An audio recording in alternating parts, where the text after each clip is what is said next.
La femme à forte corpulence s'est effondrée dans la neige, à 6 mètres du portail. Le cow-boy sur le porche n'a pas bougé. Elle avait marché 3 kilomètres en montée dans un blizzard de décembre. Aucun conducteur de chariot ne voulait l'emmener plus loin. Et aucune ville ne voulait la reprendre. Derrière la fenêtre givrée, deux petites filles la regardaient tomber. L'une d'elles a ri, l'autre a plaqué sa main à plat contre la vitre, comme si elle essayait de toucher quelque chose qu'elle ne comprenait pas. 6 femmes étaient venues avant elle. Aucune n'avait survécu une seule journée avec les jumelles de Silas Kane. Ruth Bellamy s'est relevée de la neige. Elle a essuyé la glace de son visage et a continué à marcher. Elle avait été chassée de tous les endroits qu'elle avait aimés. Elle n'allait pas être chassée d'un endroit où elle n'était même pas encore entrée. Si vous voulez connaître la fin de cette histoire, abonnez-vous à ma chaîne. Suivez le voyage de Ruth jusqu'au tout dernier mot. Laissez un commentaire pour me dire de quelle ville vous regardez. Je veux voir jusqu'où cette histoire a voyagé. Maintenant, commençons. Ruth Bellamy se tenait devant la porte arrière de la cuisine de l'église. Ses mains étaient jointes à la taille. Elle avait frappé une fois. Elle ne frapperait pas à nouveau. La porte s'est entr'ouverte. Le visage de Madame Lell est apparu. Ruth, dit la femme plus âgée, nous n'avons pas besoin d'aide aujourd'hui. Je peux frotter, je peux éplucher, je n'ai pas besoin d'être vue en le faisant. La bouche de Madame Lell s'est pincée. Il ne s'agit pas d'être vue. Une voix plus tranchante est venue de derrière elle. Madame Greer, la femme du diacre. Martha dit lui non. Nous ne pouvons pas la voir dans la cuisine. La dernière fois qu'elle était ici, 3 femmes ont quitté le cercle de couture. Ouais, elles ont dit qu'elles avaient perdu l'appétit juste en la regardant manger un biscuit. Les doigts de Ruth se sont serrés l'un contre l'autre. Elle a gardé son visage immobile. Elle avait appris cette astuce très jeune. Tenir le visage. Laisser la douleur s'installer quelque part sous les côtes, là où personne ne peut la voir. Les yeux de Madame Lell se sont baissés. Tu devrais partir, Ruth. Il y aura d'autres travail. Oui, madame, a dit Ruth. Elle s'est retournée avant que son visage ne change. Et la rue était blanche de neige fraîche. Un homme s'appuyait contre le poteau d'attelage et la regardait. Quand elle a regardé dans sa direction, il a vite baissé les yeux. Ruth est marchée vers le magasin général. Chaque pas était lourd car Ruth était lourde, et Copper Bend ne le lui laissait jamais oublier. Elle gardait le menton levé, elle ne se précipitait pas. Se précipiter donnait l'air désespéré à une femme corpulente.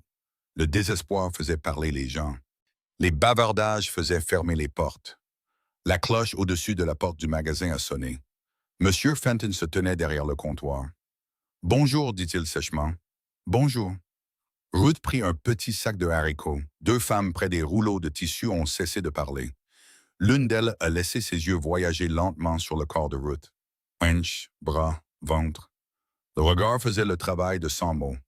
La femme la plus grande a chuchoté à l'autre. « Seigneur. » Ruth, on pourrait penser qu'elle mangerait moins, pas plus. L'autre femme a couvert sa bouche. « Chut, elle va entendre. » Laisse-la entendre. Peut-être que cela aidera. Ruth a porté les haricots au comptoir. Sa main tremblait. Elle a pressé son pouce dans sa paume pour l'immobiliser. Combien pour la moitié? Je n'ai que des livres entières mesurées. Je ne peux pas me permettre une entière. Monsieur Fenton a tendu la main vers la pelle. La moitié coûte 2 sous. Ruth a compté les pièces. Et quand elle les a posées, elle l'a fait soigneusement. Elle ne voulait aucun bruit. Monsieur Fenton a versé les haricots dans un sac en papier. Puis, il s'est arrêté. Il a cherché sous le comptoir et a sorti un papier plié. « Le shérif Prescott a laissé ça pour vous, a-t-il dit. Je ne l'ai pas demandé. » Ruth l'a pris. « Qu'est-ce que c'est? » Les yeux de M. Fenton ont fui. « Je suppose que vous devriez le lire dehors. » Elle est sortie. Elle est allée sur le côté du bâtiment, là où l'ombre tombait sur la neige sale. Et là, elle l'a déplié. « Expulsion. 3 jours. » Ruth l'a lu 2 fois. Les mots n'ont pas changé. 3 jours, cela ressemblait à du temps. À Copper Bend, cela signifiait la même chose que jamais. La porte du bureau du shérif s'est ouverte. Le shérif Wade Prescott est sorti. Il a vu Ruth et s'est approché lentement. Ruth Bellamy, shérif. Vous l'avez élu? Oui. Bien. Alors il n'y a pas de confusion. J'ai payé ce que je pouvais. Les yeux du shérif Prescott se sont plissés. Ce que vous pouvez n'est pas suffisant. Natty dit qu'elle est fatiguée des bavardages. Les gens vous voient aller et venir. Une femme seule, de votre taille, sans famille. Cela rend des gens nerveux, Ruth. Ma taille rend les gens nerveux. Tout dans votre situation les rend nerveux. Vous le savez. La gorge de Ruth s'est serrée. Je n'ai causé aucun problème. Les problèmes vous suivent dans cette ville. C'est la même chose. Oh, il a fait un pas de Taurus et a baissé la voix. Maintenant, il y a un moyen pour vous de partir proprement. Partir où? C'est le milieu de l'hiver. Il y a un ranch, haut dans les montagnes. Silas Kane. Ruth connaissait ce nom. Prononcé en ville comme un avertissement. Un veuf, un homme qui ne descendait pas à moins d'y être forcé. Il a 2 filles, a dit le shérif. Des jumelles. Leur mère est morte il y a près de 2 ans. Il a fait venir des femmes pour aider. Aucune ne reste. Les gens disent que ces filles sont plus méchantes que l'hiver. Et qu'est-ce que cela a à voir avec moi? Un arrangement par correspondance a été proposé. L'agence a envoyé un avis disant qu'une femme était disponible. Il a fait une pause. Cette femme, c'est vous. Je n'ai pas demandé ça. Non, mais il ne vous reste plus grand-chose à demander à un esclave. Les mots étaient une fois criés. Ils étaient dit, comme un homme dit que le temps c'est froid. Cela les rendait plus coupants. Vous montez là-haut, a dit le shérif. Vous tenez la maison. Vous gérez les filles. Vous prenez le nom si quelqu'un l'offre. Vous arrêtez d'être un problème dans ma ville, et si je refuse, alors Nettie vous met dehors dans 3 jours. L'église ne vous embauchera pas. Le magasin ne vous fera pas crédit. Et je ne vous laisserai pas dormir dans les ruelles en décembre. Il a fait une pause. Vous gèlerez, Ruth. C'est simple. Donc on ne me demande pas. On m'envoie. C'est comme ça. Oui, il s'est retourné et s'est éloigné dans la neige. Ruth est restée dans l'ombre et l'a regardé partir. Puis elle a regardé les montagnes. Des pics blancs contre un ciel gris. Elle n'avait jamais été aussi haut. Elle n'avait jamais voulu l'être. Mais vouloir ne l'avait pas nourrie. Et vouloir ne l'avait pas gardée au chaud. Elle laisse retourner vers la pension. Nettie Crawford se tenait derrière le bureau, les bras croisés. J'ai entendu. Nettie a dit, « Oui, madame. Je ne peux pas vous garder ici plus longtemps. Les gens disent des choses et ces choses me coûtent. Je serai parti demain. » Nettie a cligné des yeux. Demain? Au ranch de Silas Kane? Le visage de Nettie a changé. Surprise puis soulagement. Le soulagement n'était pas de la gentillesse. Le soulagement était que la ville se débarrassait de son poids. Ruth s'est tournée vers l'escalier. Ruth, elle s'est arrêtée. La voix de Nettie a baissé. Je ne voulais pas ça. J'ai dit à Wade que vous étiez calme et propre et que vous ne causiez jamais de problème. Ruth l'a regardé. Mais vous avez signé le papier. Les yeux de Nettie se sont baissés. J'ai un commerce. Oui, madame, c'est vrai. Ruth est montée à l'étage. La chambre était petite et froide. Elle s'est assise sur le lit et a regardé ses mains. Des mains larges, des mains fortes. Des mains qui avaient cousu des robes pour la moitié des femmes de cette ville. Et jamais une seule fois remerciée. Où elle a ouvert sa malle. 3 robes, toutes élargies aux coutures plus d'une fois. Son nécessaire de couture, sa brosse, une petite boîte de pommade. Au fond, la bague de Samuel enveloppée dans un tissu. Elle l'a touchée une fois. « Je suis toujours là, Sam », a-t-elle chuchoté, mais je ne sais pas pourquoi. Sa voix s'est brisée sur le dernier mot. Pas fort, pas dramatique.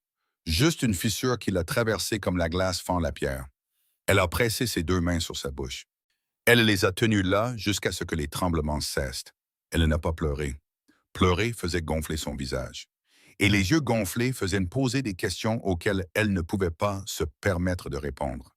Elle a fait sa malle et s'est allongée dans le noir. Le sommeil n'est pas venu. Elle écoutait le bâtiment craquer sous la neige. Elle pensait aux jumelles qui faisaient fuir les femmes en moins d'une journée. Elle n'imaginait pas de romance. Ou elle n'imaginait pas de gentillesse. Elle imaginait une porte qui se fermait derrière elle et restait fermée. Pas verrouillée, juste à elle. À l'aube, elle est descendue avec son sac de voyage. Nettie se tenait derrière le bureau. « Ruth » a dit Nettie. Elle a cherché sous le comptoir et a sorti un petit paquet. Du pain de maïs pour la route. Ruth l'a pris, leurs doigts se sont touchés. Nettie. Quoi? Si quelqu'un demande de mes nouvelles après mon départ, que direz-vous? Le visage de Nettie s'est tendu. Elle a ouvert la bouche, puis l'a fermée. Puis elle a dit doucement, « Je dirais que vous payez à l'heure et que vous gardiez votre chambre propre. » Ruth a hoché la tête. « C'est plus que ce à quoi je m'attendais. C'est moins que ce que vous méritiez. » Les mots sont restés suspendus entre elles. Nettie a retiré sa main la première. Ruth est sortie dans le matin gelé. Le chariot de ravitaillement attendait près du magasin. Le conducteur était un homme mince au visage ridé. Il a regardé Ruth, puis le banc du chariot, puis de nouveau Ruth. Il n'a pas offert sa main. Ruth s'est hissée toute seule. Le bois a gémi. Elle l'a entendu. Il l'a entendu. Elle s'est assise et a serré son sac contre elle. Ses cuisses pressées l'une contre l'autre sous sa robe. Son dos lui faisait déjà mal. Long trajet, a dit le conducteur. Je sais. Il a secoué les rênes. Le chariot a roulé vers l'avant. Ruth n'a pas regardé en arrière vers Copper Bend. La ville était déjà passée à autre chose et elle n'était pas encore partie. La route a grimpé pendant des heures. À la mi-journée, le conducteur a ralenti à un croisement. « Ce sentier vous mène chez Cain », a-t-il dit. « Environ 3 kilomètres raide. » Ruth a regardé le sentier. Neige profonde, pente abrupte. Le conducteur a posé son sac dans la neige. Il l'a regardé. « Madame, je dois dire quelque chose et j'espère que vous ne vous offenserez pas. » « Dites-le. C'est une montée difficile dans ce froid pour n'importe qui. » Il a hésité. « Vous êtes sûr de pouvoir y arriver? »« Je ne sais pas, » a dit Ruth, « mais il n'y a rien derrière moi. » Il a hoché la tête lentement. « Alors j'espère qu'il y a quelque chose devant. » Il est remonté. Le chariot est reparti. Ruth est restée seule. Elle a ramassé le sac. Lourd. Elle était lourde.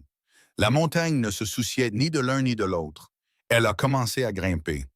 En 100 pas, son souffle est devenu difficile. Ouais, ses jambes brûlaient. La sueur se formait sous sa robe malgré le froid.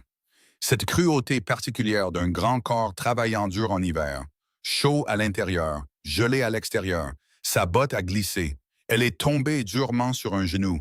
La douleur a traversé sa jambe. Elle s'est agenouillée dans la neige. Respirant fort, son sac à moitié enterré à côté d'elle. Elle a pressé ses mains dans le sol blanc et a senti le froid mordre à travers ses gants. « Lève-toi », s'est-elle dit. « Lève-toi, Ruth. » Ouais, elle s'est levée, elle a continué. Quand le ranch est apparu, elle s'est arrêtée au bord de la cour. Une maison près d'une grange, de la fumée sortait de la cheminée. Et sur le porche, un homme, grand, mince, immobile comme un poteau de clôture, manteau sombre, chapeau bas. Ruth s'est approchée, ses bottes craquaient bruyamment. Elle a atteint le portail et a essayé le loquer. Ses doigts étaient trop engourdis.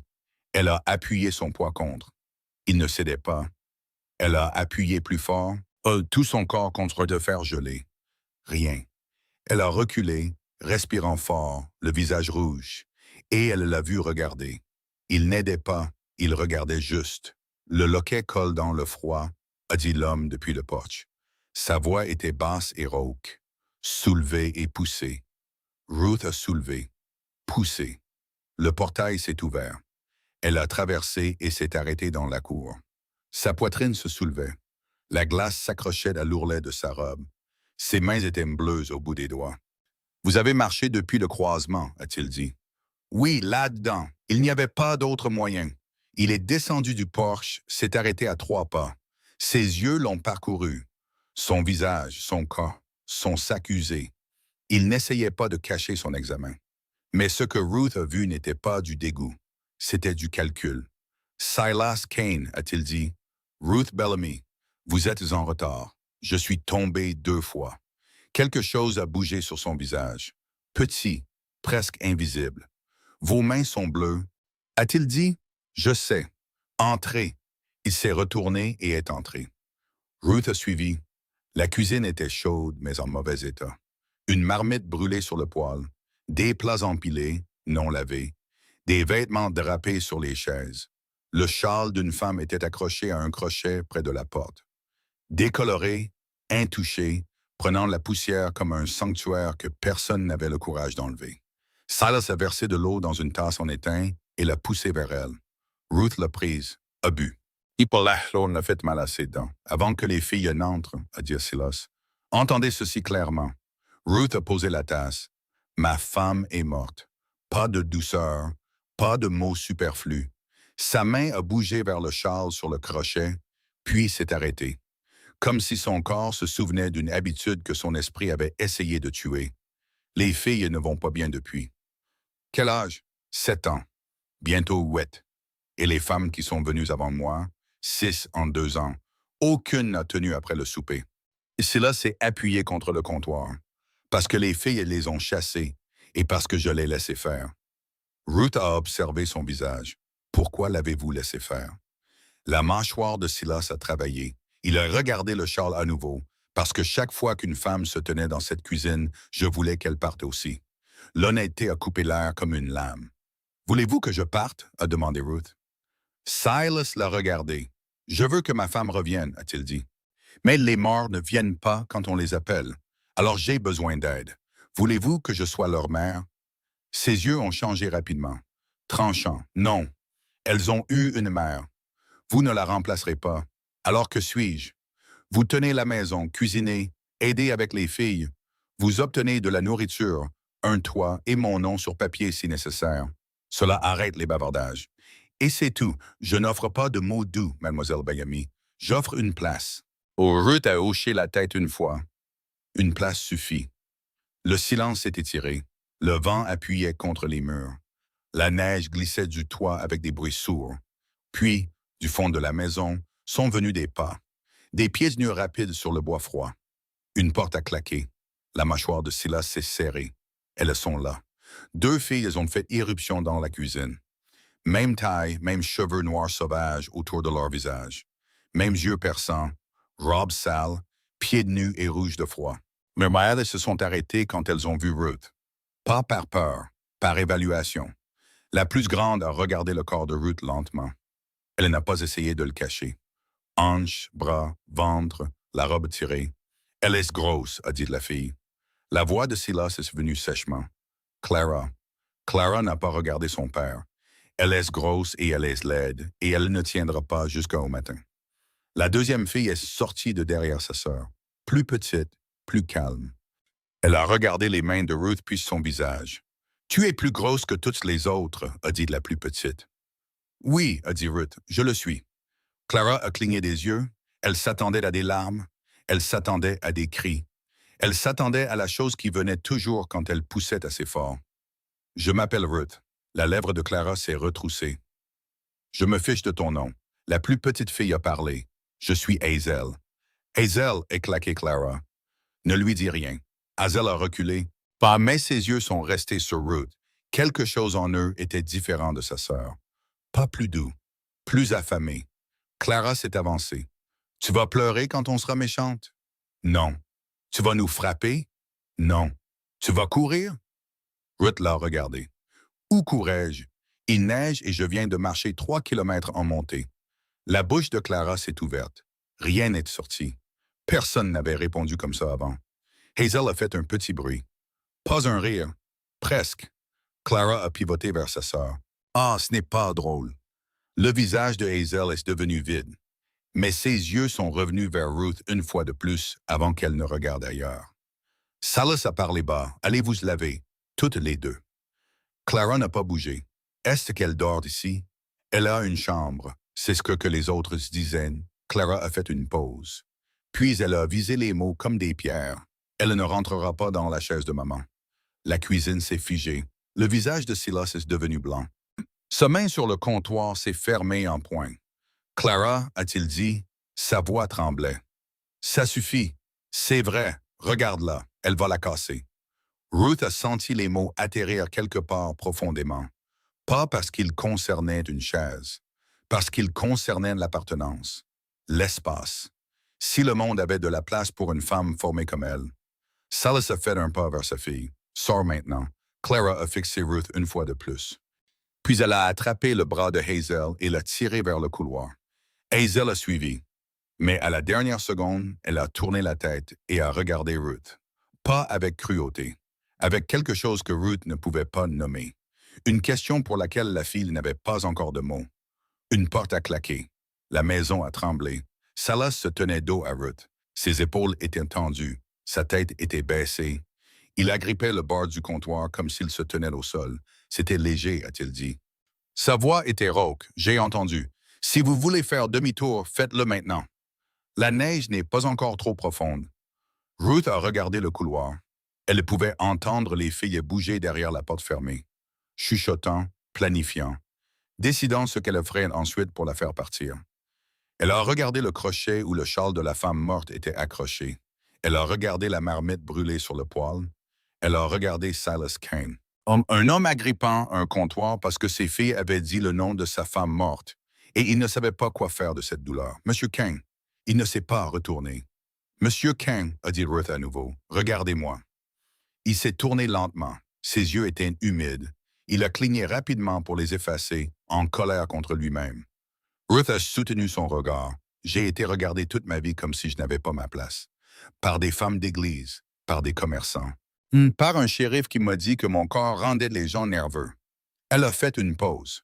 Deux petites filles qui me traitent de grosse n'est pas la chose qui me brise. Silas l'a fixé, sa mâchoire a travaillé.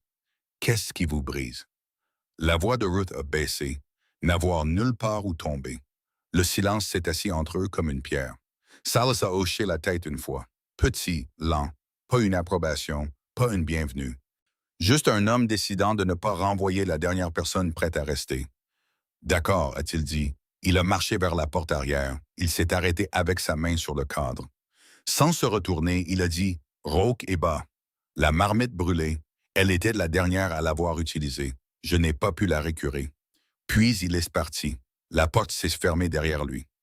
L'air froid s'est engouffré et a disparu. Ruth est restée seule dans la cuisine.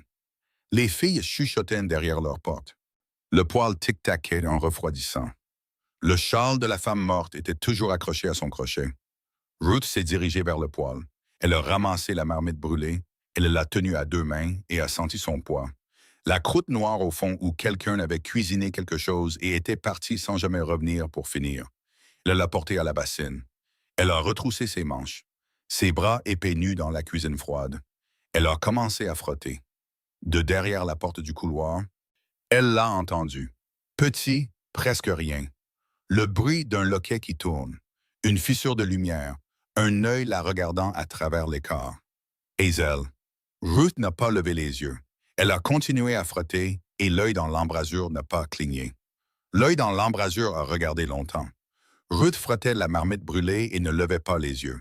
Elle a laissé le bruit remplir la cuisine, la laine d'acier contre le fer, l'eau qui éclabousse. Le rythme régulier d'une femme faisant un travail que personne ne lui avait demandé de faire. Quand la marmite fut propre, elle l'a posée à l'envers sur l'étagère. Ses bras lui faisaient une massage, ses doigts s'éteintent à vif.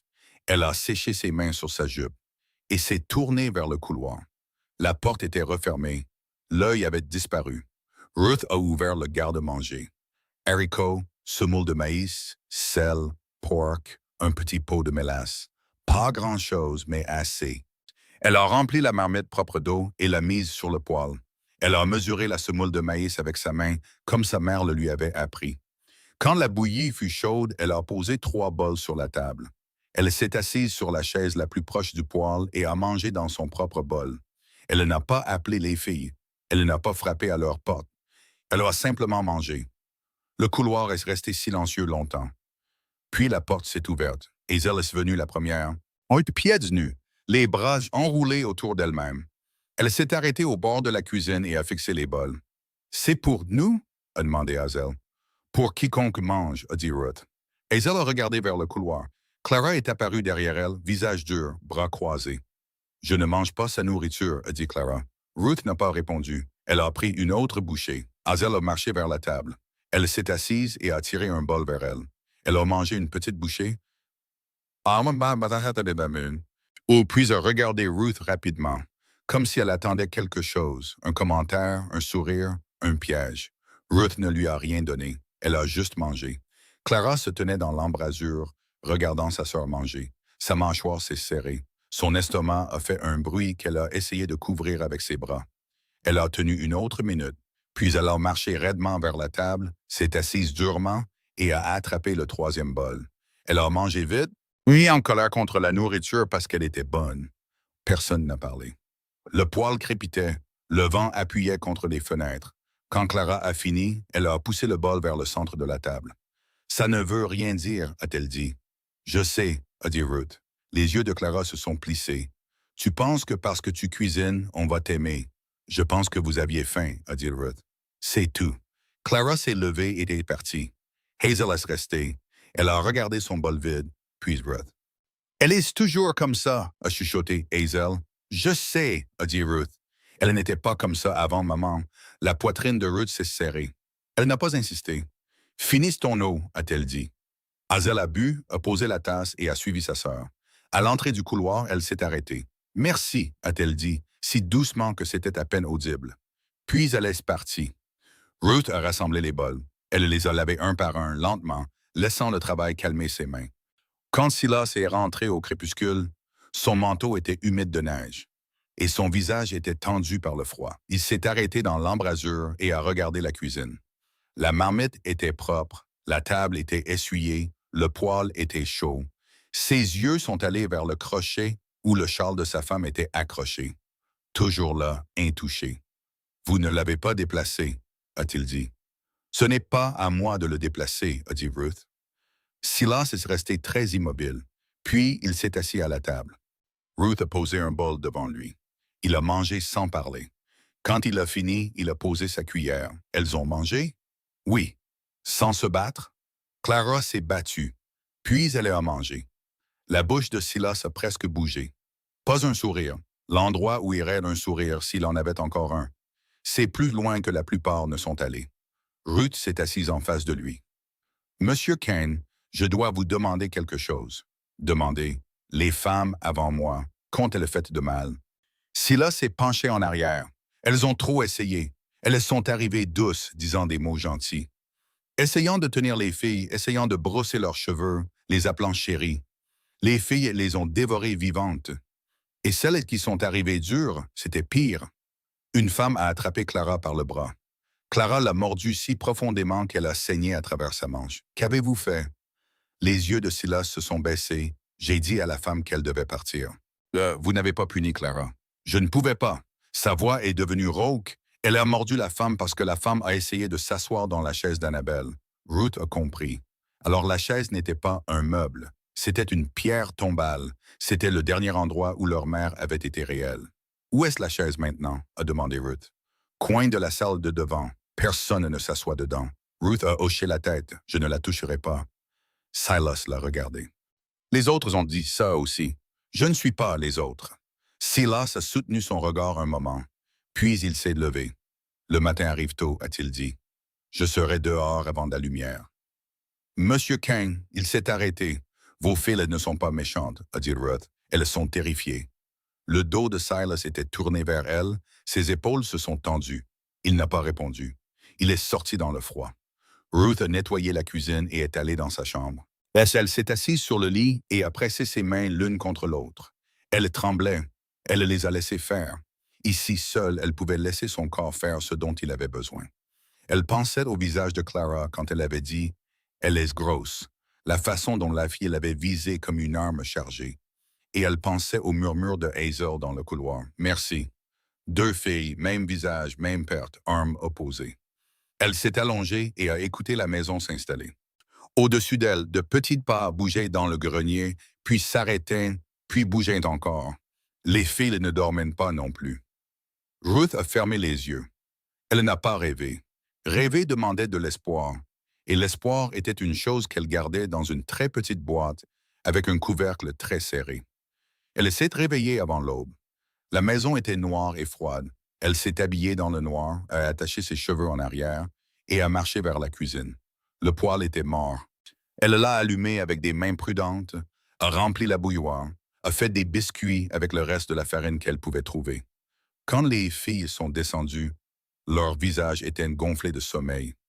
Clara s'est arrêtée quand elle a vu Ruth au poêle. Hazel s'est arrêtée derrière elle. « Tu es toujours là, » a dit Clara. « Oui. Pourquoi?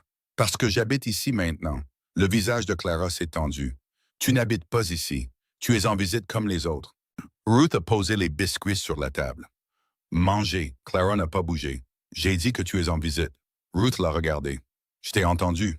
Mange. » Les poings de Clara se sont fermés. Elle a attrapé un biscuit et a mordu dedans fort, comme si elle mordait la main de Ruth au lieu du pain. Hazel s'est assise et a mangé calmement, observant tout. Après le petit déjeuner, Ruth s'est levée. « Lavez vos bols. » Les yeux de Clara ont lancé des éclairs. « Non! » Ruth n'a pas discuté. Elle a lavé son propre bol, l'a séché, l'a posé sur l'étagère. Puis elle a attendu. Clara la fixait. Tu ne peux pas m'obliger. Je ne t'oblige à rien, a dit Ruth. Je te dis ce qui doit être fait. Tu choisis. La cuisine est devenue silencieuse. Le poêle crépitait. Hazel a ramassé son bol. Elle a marché vers la bassine et l'a lavé.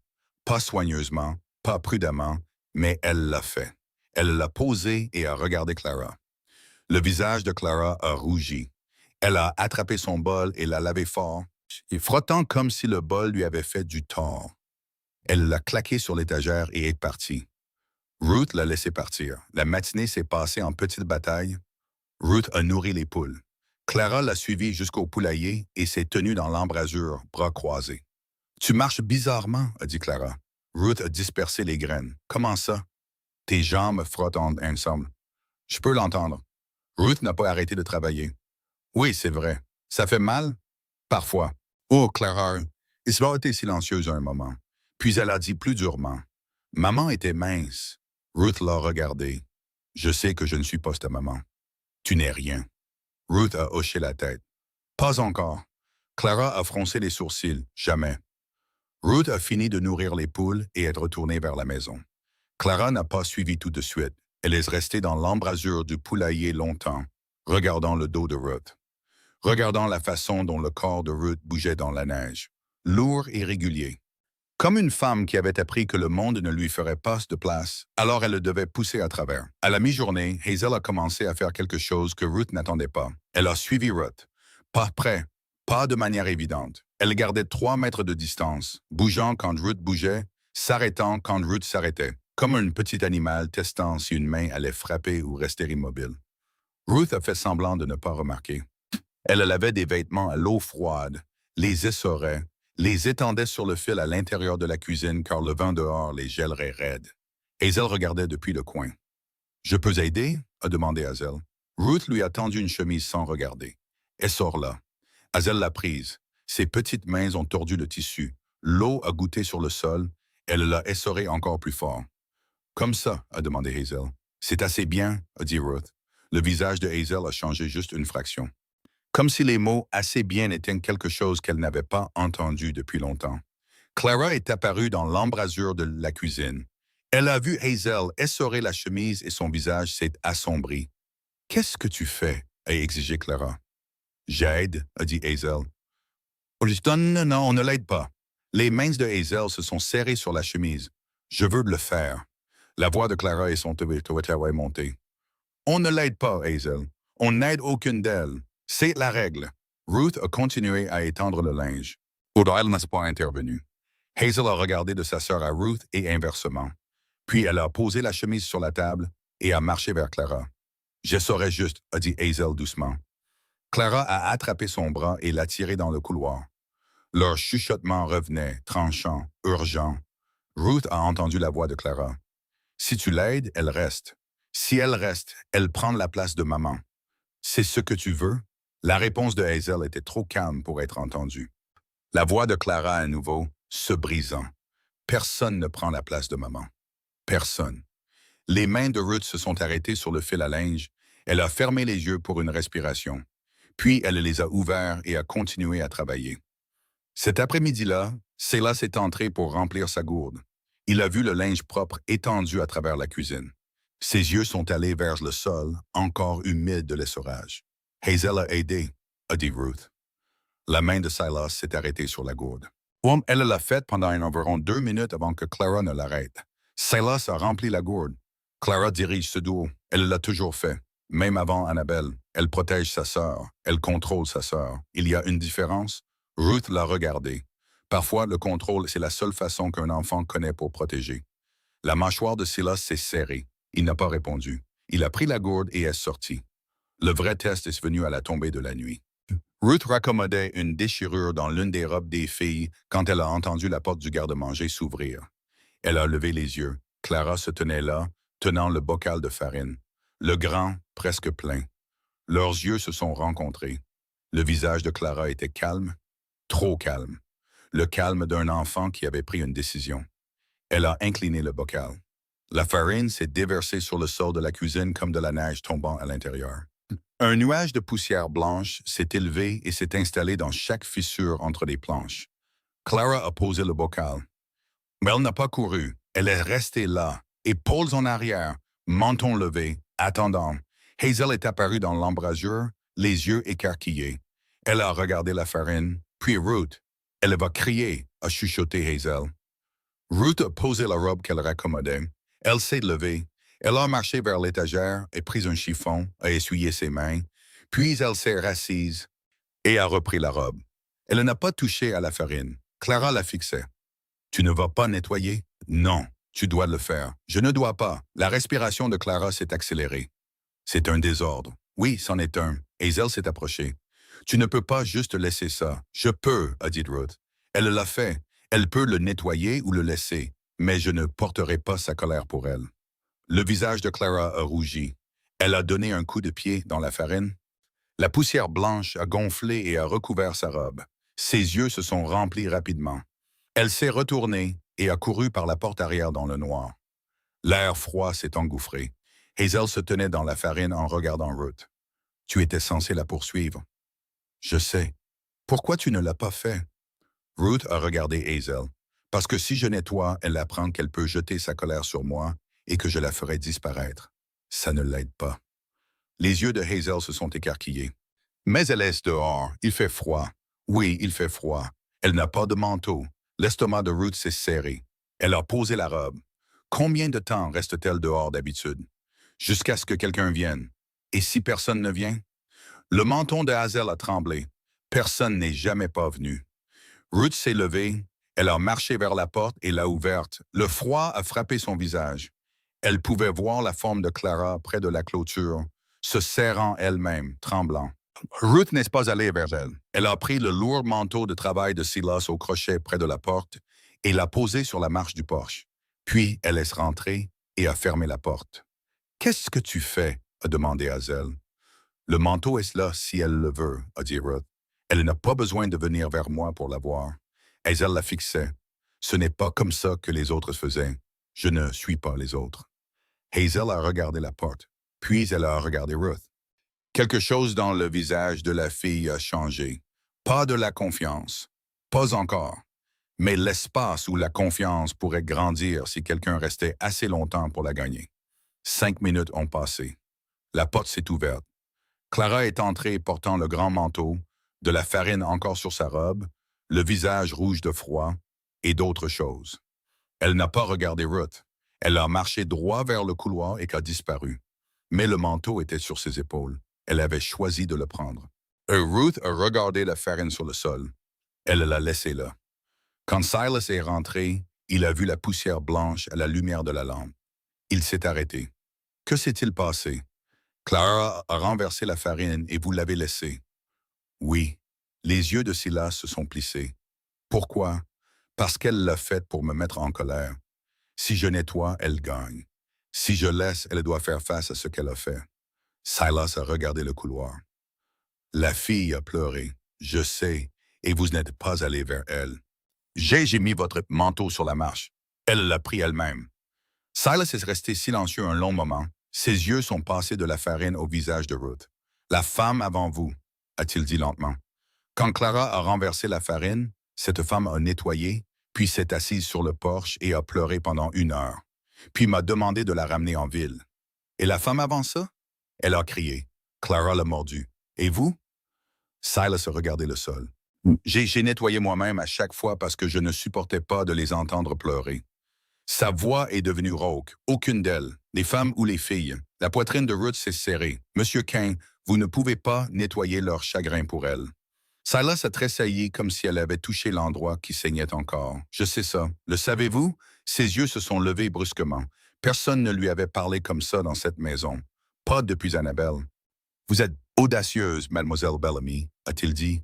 Je suis fatigué, a dit Ruth. Il y a une différence. Silas l'a fixé. Puis quelque chose s'est passé que Ruth n'attendait pas. Le coin de sa bouche a bougé. Pas un sourire, le fantôme d'un sourire. Une chose qui avait été morte si longtemps qu'elle se souvenait à peine comment vivre. D'accord, a-t-il dit. Il s'est assis et a mangé en silence. Cette nuit-là, la tempête est arrivée. Le vent martelait la maison. La neige frappait les fenêtres comme des poings. Les planches du toit hurlaient. Ruth était allongée dans son lit, écoutant. Puis elle l'a entendu. De petits pas dans le couloir. Une pause. Un autre pas. Sa porte s'est ouverte. Hazel se tenait là, le visage pâle. Clara a peur, a chuchoté Hazel. Elle ne le dira pas, mais elle tremble. Ruth a tiré son châle autour de ses épaules et a suivi Hazel vers le grenier. L'échelle a craqué sous le poids de Ruth. Elle l'a senti plier légèrement et a agrippé plus fort. Quand elle a atteint le sommet, respirant fort, elle a vu Clara sur sa paillasse tournée vers le mur, les épaules tremblantes. Ruth s'est agenouillée à côté d'elle. Le plancher du grenier était rugueux sous ses genoux. Clara, va-t'en, je suis là, j'ai dit va-t'en. La voix de Clara s'est brisée. Je ne veux pas de toi ici. Tu n'es pas elle. Tu n'es pas de maman. Tu ne sens pas comme elle. Tu ne sonnes pas comme elle. Et tu es grosse et bruyante. Et tu respires trop fort quand tu grimpes. Et je ne veux pas de toi. Chaque mot a frappé Ruth dans la poitrine. Elle les a absorbés comme elle absorbait tout, sans tressaillir, sans se briser, sans laisser les filles voir ce que cela coûtait.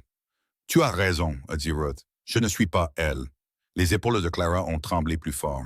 Je respire trop fort quand je grimpe, a continué Ruth doucement. Je suis grosse et je suis bruyante quand je marche et je ne serai jamais elle. La voix de Clara est sortie brisée. Alors pourquoi es-tu ici? Parce que tu ne devrais pas être seule dans le noir. Clara s'est tue. Le vent hurlait dehors. La maison frissonnait. Hazel a rampé sur sa propre paillasse et a regardé avec de grands yeux. Ruth s'est assise sur le plancher du grenier. Son dos lui faisait mal, ses genoux lui faisaient mal. Oui, elle était trop lourde pour ce plancher et elle le savait et elle s'en fichait. Quand j'étais petite, a dit Ruth, j'avais peur des tempêtes aussi. Clara n'a pas répondu. Je comptais mes respirations, a dit Ruth. Inspirer et expirer jusqu'à ce que la tempête devienne plus calme que ma respiration. Rien pendant un long moment. Puis Clara a chuchoté. Combien de respirations? Autant qu'il en faut. Un autre silence. Ah, puis Clara a tourné la tête juste assez pour que Ruth puisse voir un œil humide et rouge. Ne dis pas à papa que j'avais peur, a dit Clara. Je ne le dirai pas. Promis. Je promets. Clara s'est retournée vers le mur. Mais ses épaules ont cessé de trembler. Sa respiration a ralenti. Pas parce que la tempête s'est arrêtée, parce que quelqu'un est resté. La petite voix de Hazel s'est venue à travers l'obscurité. Ruth?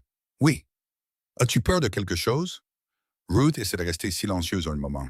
Oui, a-t-elle dit. De quoi? Ruth a regardé le plafond où le vent faisait chanter les planches.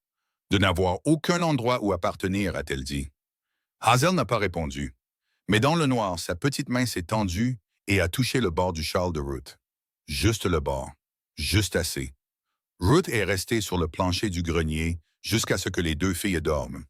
Puis elle est redescendue, chaque barreau protestant sous elle, et est entrée dans la cuisine. Silas était assis à la table dans le noir, une seule lampe brûle en bas. Il a levé les yeux quand elle est entrée. « Vous êtes monté là-haut » a-t-il dit. « Tempête. » Sa mâchoire a travaillé. Elles allaient voir Annabelle quand elles avaient pur. Ruth n'a pas parlé. Silas a regardé ses mains. J'ai essayé de monter une fois. Clara m'a crié de sortir. Elle a dit que j'étais la raison pour laquelle sa maman était partie. Sa voix s'est brisée sur le mot « maman ». Il a pressé son poing contre sa bouche un moment, puis l'a baissé. Je ne suis pas remonté depuis. Elle ne m'a pas crié dessus, a dit Ruth. Les yeux de Silas se sont levés. Qu'a-t-elle dit? Elle a dit, je ne suis pas sa mère. Elle a dit, je respire trop fort et je suis trop grosse. Le visage de Silas s'est tendu. Je suis désolé. Ne le soyez pas. Elle m'a dit la vérité. C'était cruel. C'était le chagrin. Ruth a dit, le chagrin ne sait pas être poli. Silas l'a fixé comme s'il voyait une sorte de force dont il ne savait que faire. Mademoiselle Bellamy, a-t-il dit, pourquoi n'êtes-vous pas partie aujourd'hui? Ruth a regardé la farine encore visible sur le sol de la cuisine. Elle a regardé le châle sur le crochet. Elle a regardé cet homme assis dans le noir attendant que quelqu'un lui dise qu'il n'avait pas complètement échoué avec ses enfants. Parce que ces filles n'ont pas besoin d'une autre femme qui part, a dit Ruth. Ou elles ont besoin de quelqu'un qui reste quand c'est difficile. Le souffle de Silas s'est coupé. Il a regardé ailleurs rapidement. Sa main a agrippé le bord de la table. « Bonne nuit, Monsieur Cain, a dit Ruth.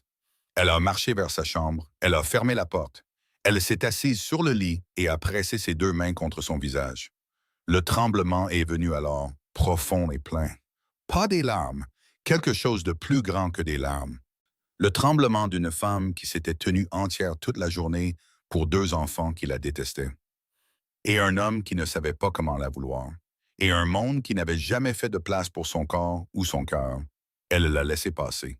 Et elle le laissait toujours passer. Puis elle s'est allongée, a tiré la courte pointe jusqu'à son menton et a écouté la tempête se déplacer à travers les pins. La farine était toujours sur le sol. Les filles dormaient. L'homme était assis seul dans sa cuisine. Et Ruth Bellamy était toujours là. Le matin, elle est venue et la farine était toujours sur le sol. Ruth l'a enjambée quand elle a allumé le poêle. Elle l'a enjambée quand elle a rempli la bouilloire. Elle a fait des biscuits avec la dernière semoule de maïs et les a posés sur la table. Et elle n'a pas regardé la farine et elle ne l'a pas touchée. Les filles sont descendues. Clara s'est arrêtée au bas de l'échelle et a fixé la poussière blanche encore installée dans les fissures entre les planches. Son visage s'est tendu. « C'est toujours là, a dit Clara. « Oui, a dit Ruth. La mâchoire de Clara a travaillé. Elle a regardé Hazel. Hazel a regardé le sol. « Manger, a dit Ruth. Elles ont mangé. Personne n'a parlé de la farine. Personne n'a parlé de la tempête ou du grenier ou des choses que Clara avait dites dans le noir. Certaines vérités vivaient mieux dans le silence. Après le petit déjeuner, Ruth a posé le balai contre la table. Elle ne l'a pas tendu à Clara. Elle n'a pas pointé le désordre. Elle l'a simplement placé là et a marché vers la bassine pour laver la vaisselle. Clara a fixé le balai, puis la farine, puis le dos de Ruth. « Je ne balaie pas, a dit Clara. Ruth ne s'est pas retournée. « D'accord, je suis sérieuse, je t'ai entendu. » Clara s'est assise à la table les bras croisés. 5 minutes ont passé. Hazel se tenait près du couloir en regardant. La voix de Clara s'est venue à nouveau plus calme. « Tu vas juste laisser ça là pour toujours. »« C'est ta farine, a dit Ruth. Elle sera là aussi longtemps que tu le voudras. » La respiration de Clara a changé. Pas de la colère cette fois. Autre chose. Quelque chose de fatigué. Elle s'est assise une autre minute, puis elle a attrapé le balai si fort que le manche a craqué contre la table. Elle a balayé par coups durs et rapides, la farine volant, son visage rouge, ses yeux brûlants. Ruth a apporté la pelle et l'a tenue stable sur le sol. Elle n'a pas dit un mot. Clara a balayé la farine dedans. Quand ce fut fini, elle a jeté le balai et est partie. Au couloir, elle s'est arrêtée. « Ça ne veut rien dire, » a dit Clara sans se retourner. « Je sais, » a dit Ruth. Clara a disparu. Mais le sol était propre. Hazel a ramassé le balai là où Clara l'avait laissé tomber et l'a remis dans le coin. Elle a regardé Ruth. Elle allait le faire, a dit Hazel. Elle avait juste besoin de temps. Ruth a hoché la tête. La plupart des gens en ont besoin. La bouche de Hazel a tressailli, presque un sourire. Elle s'est retournée et a suivi sa sœur. Quand Silas est entré pour sa gourde, il a regardé le sol. Propre. Ses yeux sont allés vers Ruth. « Elle a balayé ?» a demandé Silas. « Oui, sans que vous le lui disiez. J'ai mis le balai où elle pouvait le voir. » Elle a décidé.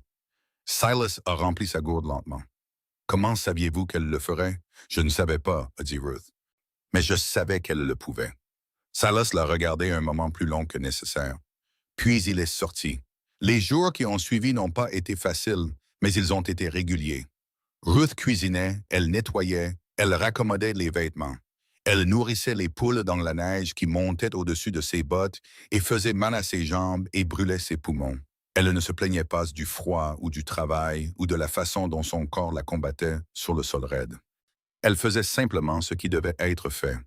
Clara l'attestait chaque jour. De petites choses. Laisser de la boue sur le sol, claquer des portes, traiter Ruth de grosse quand elle pensait que Silas ne pouvait pas entendre. Ruth absorbait chacun sans se briser. Elle ne punissait pas. Elle ne grondait pas. Elle posait des limites comme des poteaux de clôture et laissait les filles choisir de quel côté se tenir. Hazel s'est rapprochée petit à petit. Elle a commencé à s'asseoir à la table pendant que Ruth cousait. Elle posait des questions, des petites. « Où as-tu appris à coudre? »« Ma mère. Est-elle vivante? »« Non. »« Quel âge avais-tu? »« 15 ans. » Hazel était silencieuse, puis elle a dit « J'avais 7 ans, 7 ans. » Ruth l'a regardée. « Je sais que ce n'est pas pareil. »« Non, » a dit Ruth. « Chaque perte est différente. Hazel a réfléchi à cela. Mais elles font toutes mal. Oui, elles font toutes mal. Clara observait ces conversations depuis les embrasures de porte. Elle ne se joignait pas. Elle n'interrompait pas. Mais elle regardait. Et Ruth pouvait voir la guerre sur son visage. Le vouloir et le refus. La faim pour quelque chose dont elle était terrifiée d'avoir besoin. Le 7e matin, Ruth a entendu des bruits de sabots. Elle étendait le linge dans la cuisine quand le son l'a atteinte. Pas Silas. Il était dans la grange, hostile. C'était un rythme différent venant du sentier. Or, Ruth est sortie sur le porche. Un cavalier est apparu au portail. Jeune homme, garçon de ranch à son allure, manteau mince, yeux nerveux.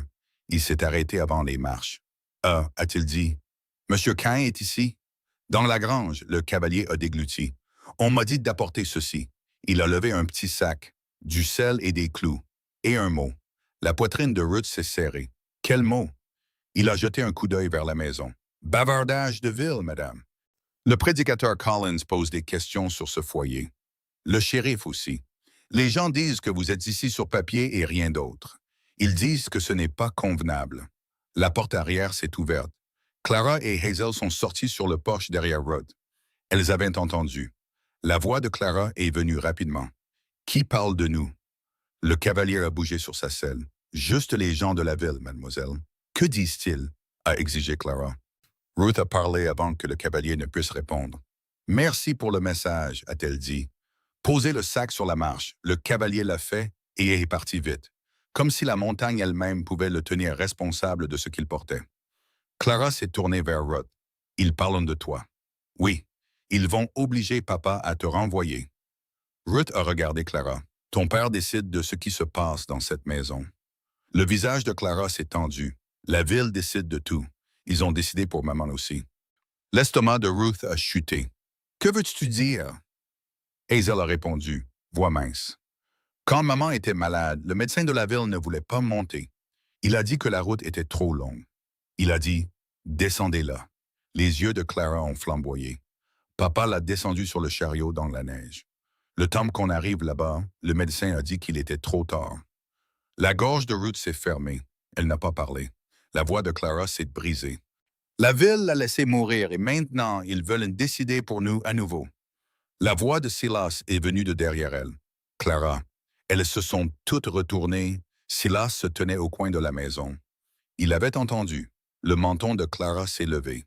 C'est vrai, le visage de Silas était de pierre. Rentre à l'intérieur. C'est vrai, papa.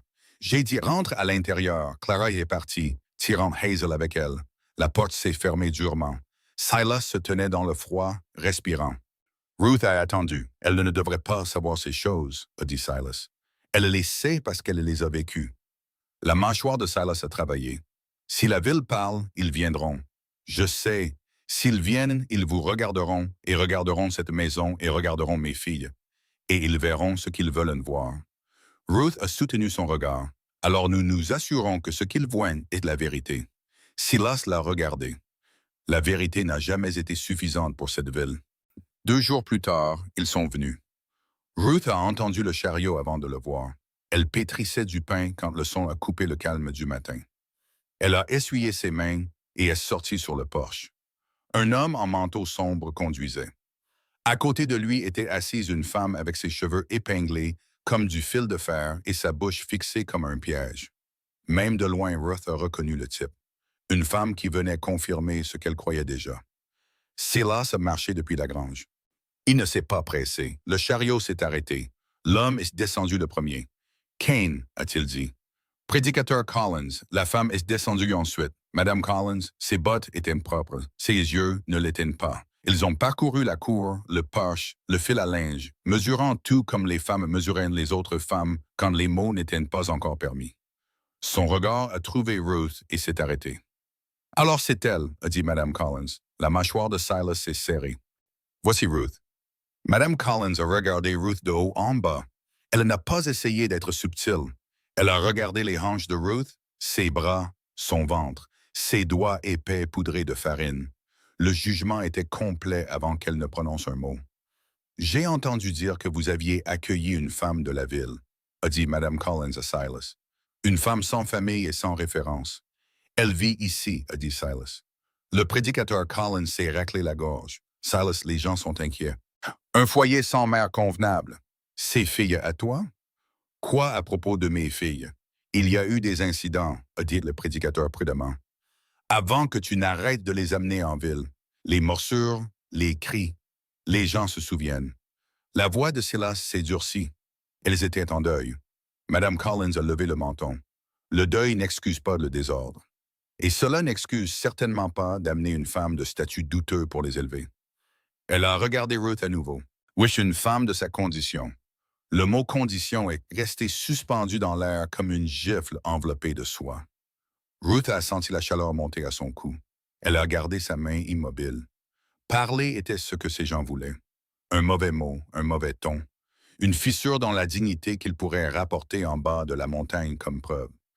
La porte arrière s'est ouverte. Clara et Hazel sont sorties côte à côte, cheveux humides, chemise rentrée. Alors elles s'étaient en lavées sans qu'on le leur dise. Elles se sont arrêtées quand elles ont vu les visiteurs. Les yeux de Clara sont devenus perçants. Qui sont-ils? Prédicateur Collins, a dit Silas, et Madame Collins. Madame Collins a regardé les filles. Alors, ce sont les jumelles. La mâchoire de Clara s'est serrée. Hazel s'est pressée plus près de sa sœur. Madame Collins s'est adressée à elle directement. Vous comportez-vous bien maintenant avec cette femme ici? Le visage de Clara a rougi. Elle a fait un pas en avant. Ruth a prononcé un mot. À l'intérieur, Clara s'est figée. Ses yeux ont claqué vers Ruth. Ruth ne s'est pas répétée. Elle a soutenu le regard de Clara fermement. La bouche de Clara s'est ouverte puis fermée. Elle s'est retournée et est rentrée. Hazel a suivi sans qu'on le lui dise. La porte s'est fermée doucement. Madame Collins a haussé les sourcils. Vous les avez dressées. Elles écoutent parce qu'elles ont confiance, a dit Silas, voix rauque. Confiance, a répété Madame Collins comme si le mot avait un goût étrange. Elle a regardé Ruth une fois de plus.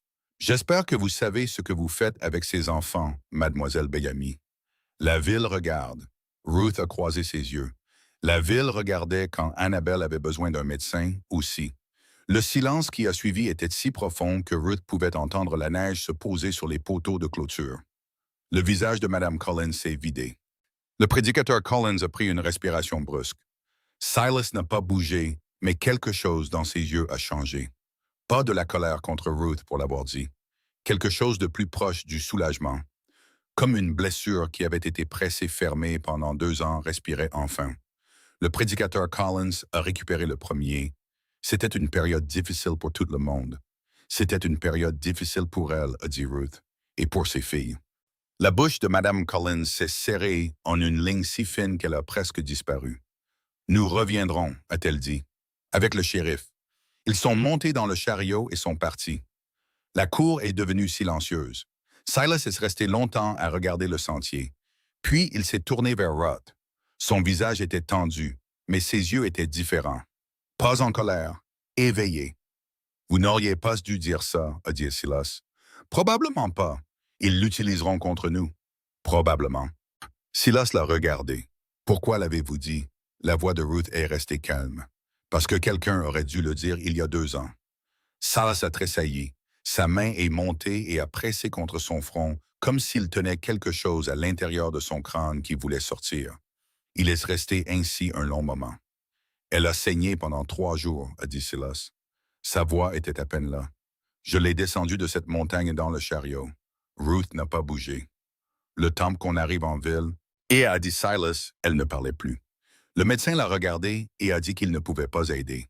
Il a dit, « Si nous étions venus plus tôt. » Silas s'est arrêté. « Si nous étions venus plus tôt. » Comme si je n'avais pas envoyé de message 3 fois. Comme si la route était ma faute. Ce n'était pas votre faute. Je sais ça, sa voix s'est brisée. Mais les filles ne le savaient pas. Clara pense que j'ai attendu trop longtemps. Elle pense que j'aurais pu sauver sa mère et que j'ai choisi de ne pas le faire. Elle a 7 ans. Elle a 7 ans avec une mère morte et un père qui ne peut pas la tenir sans avoir l'impression de s'excuser pour quelque chose. La poitrine de Ruth lui faisait mal. Monsieur Kane. Quoi? Vos filles sont sorties de cette maison lavée et habillées quand elles ont vu ces gens sur le porche. Personne ne leur a dit de faire ça. Silas a cligné des yeux. Elles l'ont fait parce qu'elles voulaient que cette maison ait l'air bien, a dit Ruth. Elles l'ont fait parce qu'elles se battent pour garder cette famille ensemble de la seule façon qu'elles connaissent. Silas a regardé vers la maison. À travers la fenêtre, il pouvait voir Clara et Hazel à la table. Clara tressait les cheveux de Hazel. Ses mains bougeaient doucement, prudemment. La façon dont les mains bougent quand elles font quelque chose qu'elles apprennent de quelqu'un qui est parti. Le souffle de Silas s'est coupé. Ses yeux sont devenus humides. Je ne les ai pas regardés faire ça, a-t-il dit. Depuis Annabelle, Ruth s'est tenue à côté de lui. Pas près, pas touchante, juste proche. Elles sont toujours là, Monsieur Kane, a dit Ruth.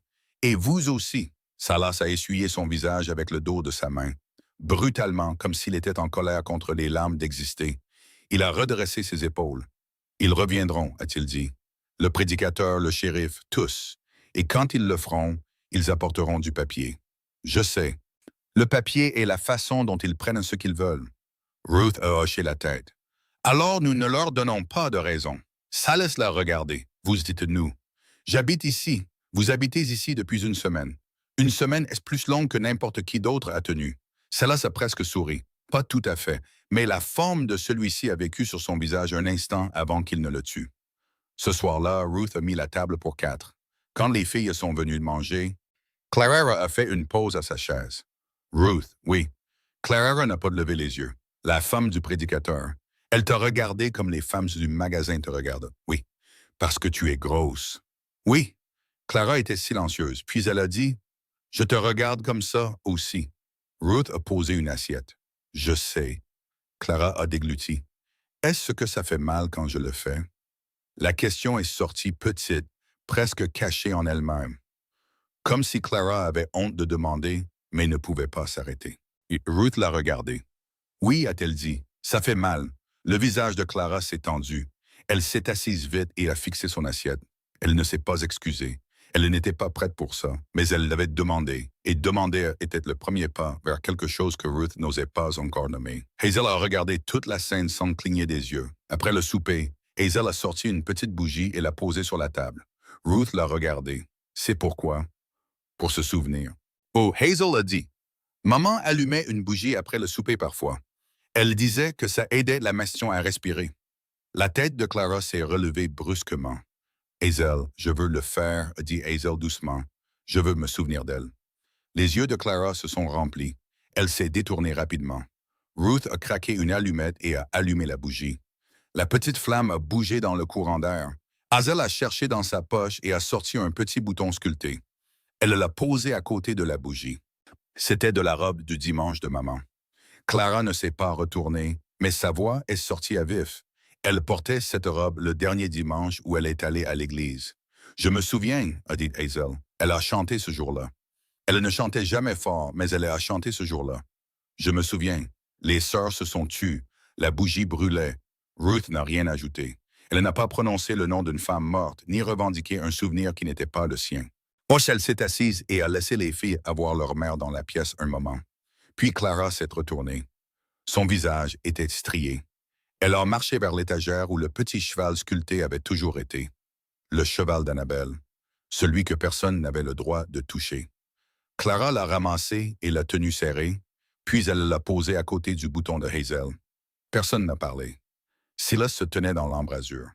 Ruth ne savait pas depuis combien de temps il était là. Son visage était tendu. Ses mains étaient des poings à ses côtés. Il a regardé la bougie, le bouton, le cheval. Il a cherché dans sa poche et a sorti un morceau de ruban. Bleu délavé. Il a marché vers la table et l'a posé à côté du reste. Sa main tremblait quand il l'a lâché. Elle attachait ses cheveux avec ça, a dit Silas. Sa voix s'est brisée sur le mot cheveux. Hazel a tendu la main et a touché le ruban d'un doigt. Clara a regardé le visage de son père. Pour la première fois depuis longtemps, elle n'avait pas l'air en colère. Elle ressemblait à un enfant qui avait trouvé une porte qu'elle croyait verrouillée pour toujours et découvert qu'elle était seulement coincée. La bougie brûlait bas. Ruth l'a soufflé. Au lit, a-t-elle dit. Les filles ont grimpé l'échelle. Au sommet, Clara s'est arrêtée. Ruth? Oui. La voix de Clara était tendue. Si le shérif vient, s'ils essaient de nous prendre, elle s'est arrêtée. Son menton a tremblé. Seras-tu là? Ruth l'a regardé. Je serai là. Oui, Clara a hoché la tête une fois, puis elle a disparu dans le grenier. Silas s'est assis à la table dans le calme. Il a regardé le ruban et le bouton et le cheval. Il ne les a pas déplacés. Il les a laissés là comme si la table était devenue un endroit où le chagrin pouvait s'asseoir sans être balayé. « Mademoiselle Bellamy » a-t-il dit. « Oui, merci. » Ruth a secoué la tête. « Ne me remerciez pas encore. La partie difficile n'a pas commencé. » Silas a regardé vers la fenêtre où la montagne sombre appuyait contre la vitre. « Elle a commencé pour moi, » a-t-il dit. Ruth l'a observé un moment. Puis elle a marché vers sa chambre. Elle a fermé la porte. Elle a pressé son dos contre elle et a respiré. Sur la table de la cuisine, les 3 petites choses étaient assises en rang. Un bouton, un cheval, un ruban. 3 morceaux d'une femme qui était partie, placés là par les gens qui la manquèrent le plus. Et demain, la ville viendrait décider si cette famille méritait de rester ensemble. Ils sont venus le 4e jour après la visite du prédicateur. Pas en chariot cette fois. À cheval, 4 cavaliers coupant à travers la crête blanche comme des pointes de suture sombres sur un drap déchiré. Ruth les a vus la première. Elle pétrissait du pain quand le son l'a atteinte à travers les murs. Elle a essuyé ses mains et a marché vers la fenêtre. Son estomac s'est serré. « Monsieur King » osa-t-elle appeler vers la porte arrière. Silas est venu au coin de la grange. Il a vu les cavaliers et s'est arrêté. Ses mains se sont immobilisées à ses côtés. Clara est apparue à l'embrasure de la cuisine. Elle avait entendu la voix de Ruth changer. Les enfants qui vivaient avec la peur apprenaient à lire le ton, comme les autres enfants apprennent à lire les lettres. « Qui est-ce » a demandé Clara. « Va chercher ta sœur » a dit Ruth. « Qui est-ce » Clara, va chercher Hazel. Lavez vos mains. Oui, rentrez vos chemises. Le visage de Clara est devenu blanc. Elle s'est retournée et a couru. Silas a marché vers le porche. Ruth est sortie à côté de lui. Le froid a frappé son visage, mais elle n'a pas reculé. Le cavalier de tête est descendu. Le shérif Wade Prescott. Son insigne a attrapé la faible lumière d'hiver. Derrière lui, le prédicateur Collins est descendu lentement. Puis Mme Collins est descendue d'un 2e cheval, sa bouche déjà fixée dans cette ligne que Ruth connaissait trop bien. Le 4e cavalier était nouveau, homme mince, rasé de près, manteau trop fin pour cette altitude. Il portait un dossier en cuir comme un prédicateur porte une Bible, comme si cela lui donnait autorité sur des choses qu'il ne comprenait pas. « Shérif » a dit Silas. « King. » Les yeux de Prescott sont allés vers Ruth. « Madame. »« Shérif » a dit Ruth. Prescott a regardé de nouveau Silas. « Nous avons reçu des inquiétudes. »« Des rapports suivants de votre arrangement domestique. »« Des inquiétudes de qui ?» Le prédicateur Collins s'est avancé. « C'est là. Tu sais, les gens s'inquiètent. Surtout quand les enfants ont été troublés. » L'homme mince a ouvert son dossier. « Monsieur King, mon nom est Caldwell. Je représente l'intérêt du comté dans les affaires sociales. » La porte arrière s'est ouverte.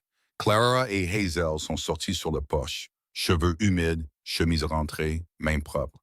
Elles se tenaient épaule contre épaule comme des soldats qui avaient attendu toute leur vie pour cette bataille. Caldwell a continué. « Nous sommes ici pour mener une évaluation. Il y a eu des affirmations selon lesquelles les filles sont sans surveillance, destructrices, et que la présence d'une femme non vérifiée a augmenté l'instabilité. »« Non vérifiée » a répété Ruth. Caldwell l'a regardé. « Vous n'avez aucune famille dans ce comté, Mademoiselle Bellamy. Aucun statut formel, aucune tutelle reconnue, aucun lien légal avec ses enfants. » Ruth a soutenu son regard. « J'ai des yeux, Monsieur Caldwell. Je vois les filles chaque matin et chaque soir. » « Et vous? » La bouche de Caldwell s'est amincie. Madame Collins a fait un petit bruit de désapprobation. Le shérif Prescott a fait un pas en avant. « Nous pouvons faire cela facilement ou nous pouvons le faire difficilement. Facilement signifie que nous entrons dans la maison, observons les filles, parlons avec Mademoiselle Bellamy et déterminons si cet arrangement est stable. Et difficilement, a demandé Silas. Difficilement signifie que nous renvoyons la femme et exigeons que vous ameniez les filles en ville pour surveillance. » La voix de Clara est venue tranchante du porche. « On ne va pas en ville. » Les yeux de Prescott ont claqué vers elle. « Personne ne t'a demandé, gamine. » Le visage de Clara a rougi. Hazel a attrapé la manche de sa sœur. Ruth a parlé avant que Clara ne puisse riposter. À l'intérieur, toutes les deux. « L'avez-vous pour le petit déjeuner? » Clara la fixait. « Ils essayent de nous prendre. » À l'intérieur, a répété Ruth. Même voix, même calme. Hazel a tiré le bras de Clara. Clara a résisté un battement de cœur. Puis elle s'est retournée et a passé la porte. Hazel a suivi. La porte s'est fermée. Prescott a regardé Ruth avec des yeux plissés. Vous les avez dressées, elles écoutent, parce que c'est leur maison, a dit Silas. Le crayon de Caldwell a bougé. Pouvons-nous entrer? Et Silas n'a pas bougé un long moment. Puis il a dit, vous pouvez rester dans l'embrasure. Vous ne rôdez pas. Vous n'ouvrez pas les malles. Ce n'est pas la procédure standard, a dit Caldwell. Alors, redescendez la montagne. Caldwell a regardé Prescott. La mâchoire de Prescott s'est serrée, puis Caldwell a hoché la tête une fois. Silas a ouvert la porte.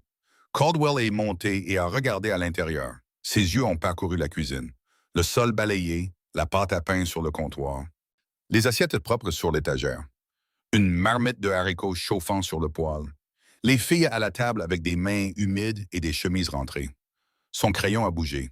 Madame Collins s'est penchée derrière lui et a regardé. Ses yeux ont trouvé la petite collection sur la table. Le bouton, le cheval sculpté, le ruban bleu. Elle les a fixés. « Qu'est-ce que c'est? » a demandé Madame Collins. « Ce n'est pas votre affaire, » a dit Silas. La tête de Clara s'est relevée brusquement.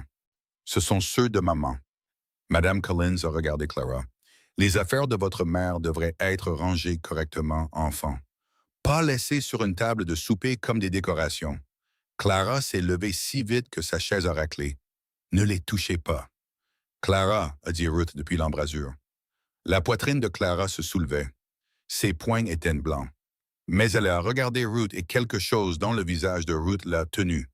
Pas un ordre, une promesse. Je suis là. Ne te brise pas. Clara s'est assise, ses mains tremblaient sous la table. Caldwell est entré et s'est assis en face des filles. Il a ouvert son dossier. Les filles, a-t-il dit, j'ai des questions. Aucune n'a répondu. Vous sentez-vous en sécurité ici? Hazel a parlé la première. Oui. Caldwell a regardé Clara. Et toi? Clara a dégluti. Ses yeux brûlaient. Oui. Obéissez-vous à la femme dans la maison? Le visage de Clara a rougi. Ruth a parlé depuis l'embrasure. Vous pouvez dire la vérité. Les yeux de Caldwell ont filé vers elle. Elle devrait répondre sans coaching, Mademoiselle Bellamy. Ruth s'est tue. Hazel a regardé Caldwell. Nous écoutons Ruth. Elle nous dit ce qui doit être fait. Et si vous ne le faites pas? La voix de Clara est venue dure. Alors nous ne pouvons pas faire ce que nous voulons. La bouche du shérif Prescott a tressailli. Donc il y a de la discipline. Les yeux de Clara ont claqué vers lui. Pas comme la discipline de la ville. Caldwell s'est penché en avant. Explique. Clara a fixé la table. Puis elle a levé les yeux. Sa voix s'est brisée. Les gens de la ville crient. Ils nous regardent comme si nous étions mauvaises. Ils parlent de maman comme si elle n'était rien. Et puis ils parlent de nous comme si nous étions des animaux. Les yeux de Hazel se sont remplis. Ils disent que nous sommes sauvages, a-t-elle chuchoté. Le prédicateur Collins s'est raclé la gorge. Maintenant, les filles. La voix de Silas a coupé bas. Laissez-les parler. Puis Caldwell a écrit quelque chose. Puis il a regardé Ruth. Mademoiselle Bellamy, la ville a soulevé des inquiétudes concernant votre aptitude. Vous n'avez aucune tutelle reconnue, aucun mariage légal. Votre présence ici est informelle. Ruth a hoché la tête. Oui. Qu'est-ce qui vous qualifie pour prendre soin de ces enfants? Je suis là, a dit Ruth. Je suis là chaque matin quand elles se réveillent, et chaque soir quand elles ont peur. Et chaque heure entre les deux, quand elles sont en colère et confuses et que leur mère leur manque. Ce n'est pas une qualification, c'est la seule qui compte pour un enfant. Madame Collins a parlé depuis l'extérieur de l'embrasure. Une femme de sa condition physique ne peut pas possiblement suivre les exigences de ce ranch et de deux filles en croissance. Ruth a senti les mots frapper sa poitrine. Sa condition physique, grosse. Le mot qu'il ne dirait pas en compagnie polie, mais qui flottait dans l'air comme de la fumée. Clara s'est levée à nouveau. Cette fois, elle n'a pas crié. Elle a parlé d'une voix basse et tremblante, et plus dangereuse que n'importe quel cri. Elle a grimpé cette montagne dans un blizzard, a dit Clara. Elle a marché 3 kilomètres dans la neige. Elle est tombée 2 fois et s'est relevée. Elle cuisine et elle nettoie, et elle reste debout quand nous avons peur, et elle ne part pas. La cuisine s'est figée. Les yeux de Clara étaient humides, mais sa mâchoire était serrée. Vous voulez parler de son corps? Elle m'a porté au lit quand j'avais de la fièvre la semaine dernière. Elle a apporté les seaux d'eau en haut de la colline quand la pompe a gelé. Elle fait plus de travail en un jour que n'importe lequel d'entre vous assis dans vos bureaux propres. Le crayon de Caldwell s'est arrêté. Clara tremblait maintenant. Vous n'avez pas le droit de venir dans notre maison et de parler d'elle comme ça. Vous n'avez pas le droit de la regarder et de décider qu'elle n'est pas assez. Elle est plus qu'assez. Elle est plus que n'importe lequel d'entre vous. Hazel s'est tenue à côté de sa sœur, des larmes sur son visage. Elle reste, a dit Hazel. Personne d'autre ne reste. Le visage du shérif Prescott était tendu. La pièce avait bougé sous lui et il pouvait le sentir. Ruth se tenait dans l'embrasure, les mains à ses côtés. Sa gorge était si serrée qu'elle pouvait à peine respirer. Ses filles sauvages, en deuil, furieuses, qui l'avaient traitée de grosse et laide, et trop grande pour la chaise de leur mère. Ses filles se levaient pour elle devant les gens qui voulaient qu'elle parte. Elle n'a pas pleuré. Elle ne pleurerait pas devant ces hommes. Mais quelque chose en elle s'est fissuré et la lumière est passée à travers. Silas s'est avancé. Il n'a pas élevé la voix. Il n'a pas pris de pied. Il s'est simplement tenu dans sa propre cuisine et a parlé. « Shérif, a dit Silas, vous êtes venu aux funérailles de ma femme. Vous m'avez serré la main et dit que vous étiez désolé. 3 mois plus tard, vous avez envoyé une lettre disant que le comté avait des inquiétudes pour mes filles. » Le visage de Prescott a coloré. « Prédicateur, vous avez prié sur la tombe d'Annabelle. Vous avez dit que Dieu avait un plan. Puis vous avez dit aux gens que j'étais inapte parce que je ne pouvais pas garder une femme engagée. Collins a regardé le sol. Et maintenant, vous amenez cet homme. Et Silas a fait un signe de tête vers Caldwell avec son dossier et ses papiers. Pour me dire que la première femme qui est restée, la première femme que mes filles n'ont pas chassée, la première femme qui leur a fait balayer leur propre désordre et laver leur propre bol et s'asseoir à travers une tempête sans crier, n'est pas assez bien pour ma maison. La voix de Silas a baissé. Parce qu'elle est grosse. Le mot a atterri comme un marteau sur une enclume. C'est de ça qu'il s'agit, a dit Silas. Pas d'aptitude, pas de qualification, pas d'inquiétude pour mes enfants. Vous avez regardé son corps et décidé qu'elle n'était pas convenable. De la même façon que vous avez regardé Annabelle quand elle était malade et décidé qu'elle ne valait pas le trajet. Madame Collins a haleté. Comment osez-vous? Comment j'ose, a dit Silas. Comment osez-vous, madame? Vous êtes venue dans ma maison. Vous avez regardé une femme qui a marché à travers un blizzard pour aider mes filles. Et vous avez appelé sa condition un problème. Sa condition, il a secoué la tête. Sa condition est qu'elle est gentille et qu'elle est forte et qu'elle ne court pas. Les mains de Ruth tremblaient à ses côtés. Elle a pressé ses pouces dans ses paumes. Caldwell a regardé ses papiers. La pièce s'était retournée contre lui et il pouvait le sentir. « Monsieur Kane, a dit Caldwell prudemment, le comté a une responsabilité. » « Le comté avait une responsabilité quand ma femme mourait, a dit Silas. « Où était le dossier alors? » Caldwell n'a pas répondu. Le shérif Prescott s'est raclé la gorge. « Ça ne mène nulle part. »« Alors partez, a dit Silas. Les yeux de Prescott se sont plissés. « Nous pouvons retirer la femme aujourd'hui si nous déterminons que le foyer est inapte. » La voix de Clara a retenti. « Alors vous me prenez aussi. » Chaque tête s'est tournée. Clara se tenait avec ses poings à ses côtés, des larmes coulant sur son visage. Ou tremblant si fort que la table cliquetait là où sa hanche appuyait contre. « Si vous prenez Ruth, vous me prenez aussi, parce que je ne resterai pas ici sans elle. Je ne resterai pas. » Hazel a attrapé la main de Clara. « Moi aussi. Les filles, a dit Prescott sèchement. « Non, a dit Clara. Sa voix s'est brisée. Vous ne décidez pas. Vous n'avez pas le droit de venir ici et de choisir qui reste et qui part. Maman est morte parce que la ville n'a pas voulu aider. Et maintenant, vous voulez prendre la seule personne qui le fait. » Le silence qui a suivi était la chose la plus bruyante que Ruth ait jamais entendue. Caldwell a fermé son dossier lentement. Il a regardé Prescott. Prescott a regardé Collins. Collins a regardé le sol. Ruth a parlé alors. Pas fort, pas en suppliant, juste stable. « Si vous voulez me juger, a dit Ruth, jugez ce que je fais. Venez passer une journée entière. Regardez les filles se réveiller. Regardez-les travailler. Regardez-les manger. Regardez leur père avec elles. Et si vous croyez toujours qu'elles sont en danger, alors décidez. mais décidez basé sur ce que vous voyez, pas sur ce que vous avez entendu. Caldwell a tapoté son dossier contre son genou. Une observation d'une journée complète n'est pas standard. Prendre des enfants à leur père basé sur des bavardages non plus, a dit Ruth. Le visage de Prescott a rougi. Il a regardé Silas. Vous voulez qu'on passe une journée entière ici? Silas a hoché la tête une fois. Vous avez trouvé le temps de monter ici et de menacer ma famille. Vous pouvez trouver le temps de voir sa rue la vérité. Prescott a lancé un regard noir. Caldwell a redressé son manteau. Bien, a dit Caldwell. Nous reviendrons dans 3 jours pour une observation complète. Nous serons là, a dit Silas. Les cavaliers sont partis. La cour est devenue silencieuse. La neige s'est posée sur leurs traces et a commencé à les effacer. Clara se tenait à la fenêtre en les regardant partir. Son visage était strié. Ses mains tremblaient encore. Clara, a dit Ruth. Clara s'est retournée. Ruth l'a regardée. Ce que tu as dit là-dedans. Je le pensais, a dit Clara férocement. Je sais que tu le pensais. Chaque mot, je sais. Le menton de Clara a tremblé. Tu es toujours grosse et tu respires toujours trop fort. Ruth a hoché la tête. Je sais ça aussi. Le visage de Clara s'est effondré. Elle a traversé la cuisine en 3 pas et a pressé son visage contre l'estomac de Ruth. Ses bras sont allés autour de la taille de Ruth. Elle s'est accrochée si fort que ses doigts s'enfonçaient. Ruth s'est figée. Ses mains ont plané.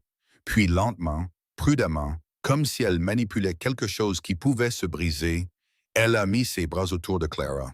Ses bras épais. Les bras que Clara avait moqués. Les bras que la ville avait mesurés et trouvés insuffisants. Non, Clara tremblait contre elle. Pas en pleurant, en tenant.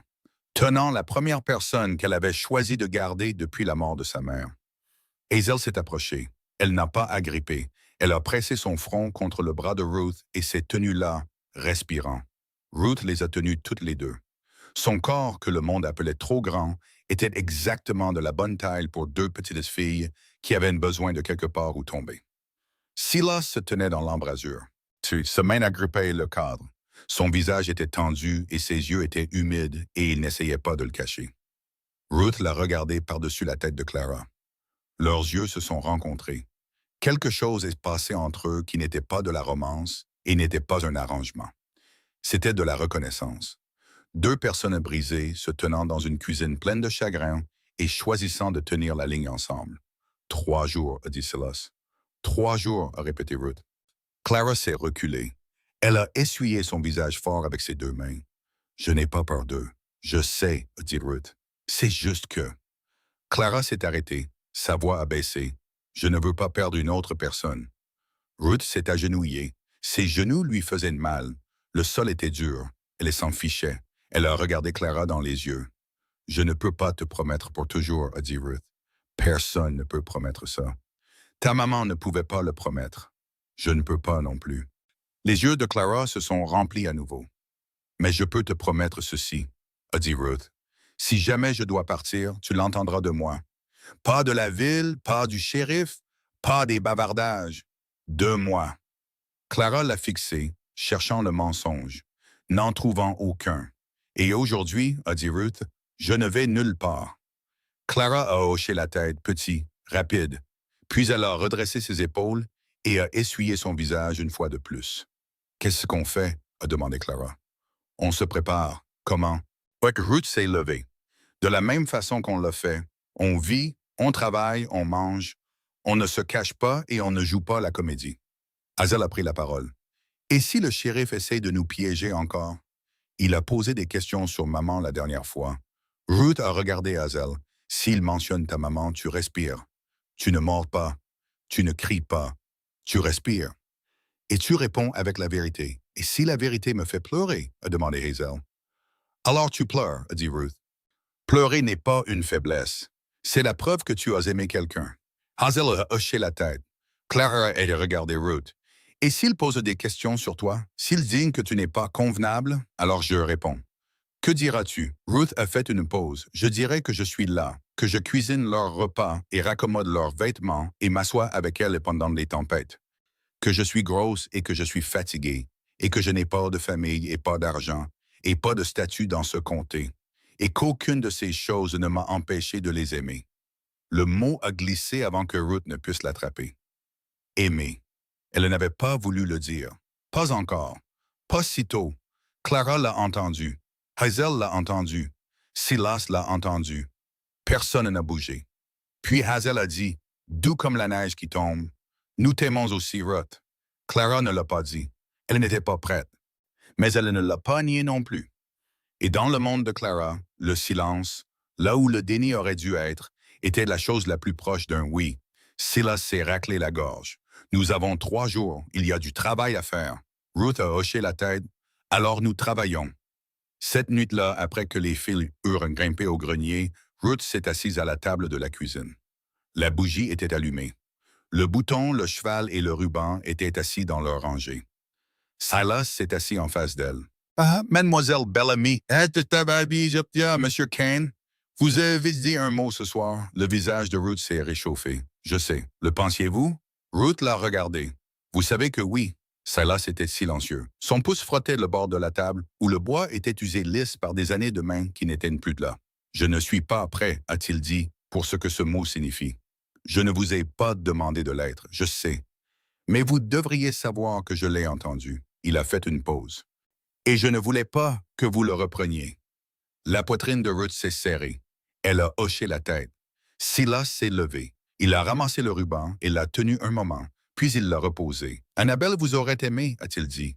Les yeux de Ruth ont brûlé. Vous n'êtes pas obligé de dire ça. Je le dis parce que c'est vrai. Elle aimait les gens qui n'abandonnaient pas. Il a regardé Ruth. Elle aurait aimé que vous ayez grimpé cette montagne et soyez tombé 2 fois et vous soyez relevé. Je suis tombé 3 fois, a dit Ruth. Je ne vous ai pas parlé de la 3e. La bouche de Silas a bougé. Pas tout à fait un sourire, mais vivant. Bonne nuit, mademoiselle Bellamy. Bonne nuit de monsieur Kane. Il a marché vers sa chambre. Ruth s'est assise seule avec la bougie. Elle a tendu la main et a touché le ruban bleu d'un doigt. Le tissu était doux et délavé. Et il tenait le fantôme d'une femme que Ruth ne rencontrerait jamais, mais commençait à comprendre. Elle a soufflé la bougie. Elle est allée dans sa chambre. Elle s'est allongée dans le noir et a écouté la montagne retenir son souffle. 3 jours, puis la ville viendrait décider. Ruth a fermé les yeux. Elle n'avait pas peur de la ville. Elle n'avait pas peur du shérif ou de l'homme du comté ou de la femme du prédicateur. Elle avait peur d'une seule chose. Que ces 2 filles là-haut la regardent se battre pour elle et perdent quand même. Qu'elles apprennent de la leçon que le monde essayait de leur enseigner. Que l'amour n'était pas suffisant, que rester n'était pas suffisant, que les gens qui décidaient de votre sort se fichaient de combien vous essayez fort. Elle ne laisserait pas cela être la leçon. Pas cette fois. Le matin de l'observation, Ruth s'est réveillée avant que l'obscurité ne se lève. Elle est restée immobile un moment et a écouté la maison. Le vent contre les murs, le poêle froid. Au-dessus d'elle, les filles bougeant dans le grenier. Agitées comme si leur corps savait ce qui arrivait, même dans le sommeil. Elle s'est habillée, a attaché ses cheveux en arrière, a marché vers la cuisine. Elle n'a pas mis une robe différente. Elle n'a pas fait de nourriture sophistiquée. Elle a fait ce qu'elle mangeait quand personne ne regardait. Des biscuits, des haricots, du café pour Silas, de l'eau chaude pour les filles. Silas est entré de la cour avec le froid sur son manteau. Il a posé une pile de bois fendu à côté du poêle. Ses mains étaient instables, mais sa mâchoire était tendue. « Ils seront là en milieu de matinée, » a dit Silas. « Je sais. » Ruth. Elle l'a regardé. « Quoi qu'il arrive aujourd'hui, » a-t-il dit, « vous avez déjà fait plus pour cette famille que quiconque depuis Annabelle. » La gorge de Ruth s'est serrée. « Ne parlez pas comme si c'était fini. Je ne le fais pas. Je parle comme si cela comptait. » Les filles sont descendues du grenier. Le visage de Clara était dur. La façon dont il devenait quand elle construisait son armure de l'intérieur. Celui de Hazel était pâle, ses yeux trop grands. « Mangez, » a dit Ruth. Clara s'est assise. Elle ne s'est pas battue, elle n'a pas testé. Elle a mangé parce que Ruth le lui avait dit et parce que la journée à venir avait besoin de carburant. Hazel a mangé lentement, regardant la fenêtre. Ruth, Hazel a dit, « Oui, et si je pleure aujourd'hui? » Alors tu pleures, et si Clara crie? La cuillère de Clara s'est arrêtée. Elle a regardé sa sœur. Ruth a posé sa propre cuillère. Clara. La mâchoire de Clara s'est serrée. Je ne crierai pas. S'il mentionne ta maman, je ne crierai pas. La voix de Clara a tremblé. Je respirerai. Ruth a hoché la tête. Bien. Mais s'il touche ses affaires sur la table, je ne peux pas promettre. Ruth a regardé le bouton, le cheval, le ruban toujours assis dans leur rangée. Elle s'est levée et les a ramassés soigneusement. Elle les a portés à l'étagère au-dessus du poêle et les a posés là, haut et en sécurité. Personne ne les touchera, a dit Ruth. Ils sont hors de portée. Clara l'a regardé les placer, puis elle a hoché la tête une fois, petit, comme un soldat acceptant les termes avant un combat. Le bruit des sabots est venu juste après le milieu de la matinée. Ruth est sortie sur le porch, le shérif Prescott, Caldwell avec son dossier, le prédicateur Collins. Pas de Madame Collins cette fois. À sa place montait un quatrième homme que Ruth a reconnu de la description de l'audience. Monsieur Alden, un des anciens de la ville, cheveux blancs, yeux prudents. Silas a marché depuis la grange. Shérif, Kane, Prescott est descendu. Nous sommes ici pour l'observation. Je sais pourquoi vous êtes ici. Caldwell s'est avancé. Nous observerons le foyer pour une journée complète. Procédez avec votre routine. Ruth a tenu la porte ouverte. Le café est sur le poêle. Caldwell l'a regardé. À nous de sommes pas des invités, mademoiselle Bellamy. Je sais ce que vous êtes, a dit Ruth, mais le café est encore chaud. Ils sont entrés. Caldwell s'est assis à la table et a ouvert son dossier. Prescott s'est appuyé contre le mur près de la fenêtre, bras croisés. Collins s'est assis sur un tabouret près de la porte, mal à l'aise. M. Alden s'est tenu debout, mains jointes derrière le dos, regardant la cuisine avec des yeux qui ne manquaient rien. Anna Clara et Hazel se sont assises à la table, bowls vides, mains propres. Elles ne s'agitaient pas. Elles ne jouaient pas la comédie. Elles existaient simplement dans leur maison. Le crayon de Caldwell a bougé. Procédez, a-t-il dit. Alors elles l'ont fait. Ruth a débarrassé les plats du petit déjeuner. Elle n'a pas demandé aux filles d'aider. Elle a attendu. Clara s'est levée. Elle a ramassé son bol et l'a porté à la bassine. Elle l'a lavé et l'a posé sur l'étagère. Hazel a fait de même. Aucune fille n'a regardé les visiteurs. Elles l'ont fait parce que c'était la routine. Parce que Ruth leur avait appris que la routine n'était pas de l'obéissance. C'était de l'appartenance. Caldwell a écrit.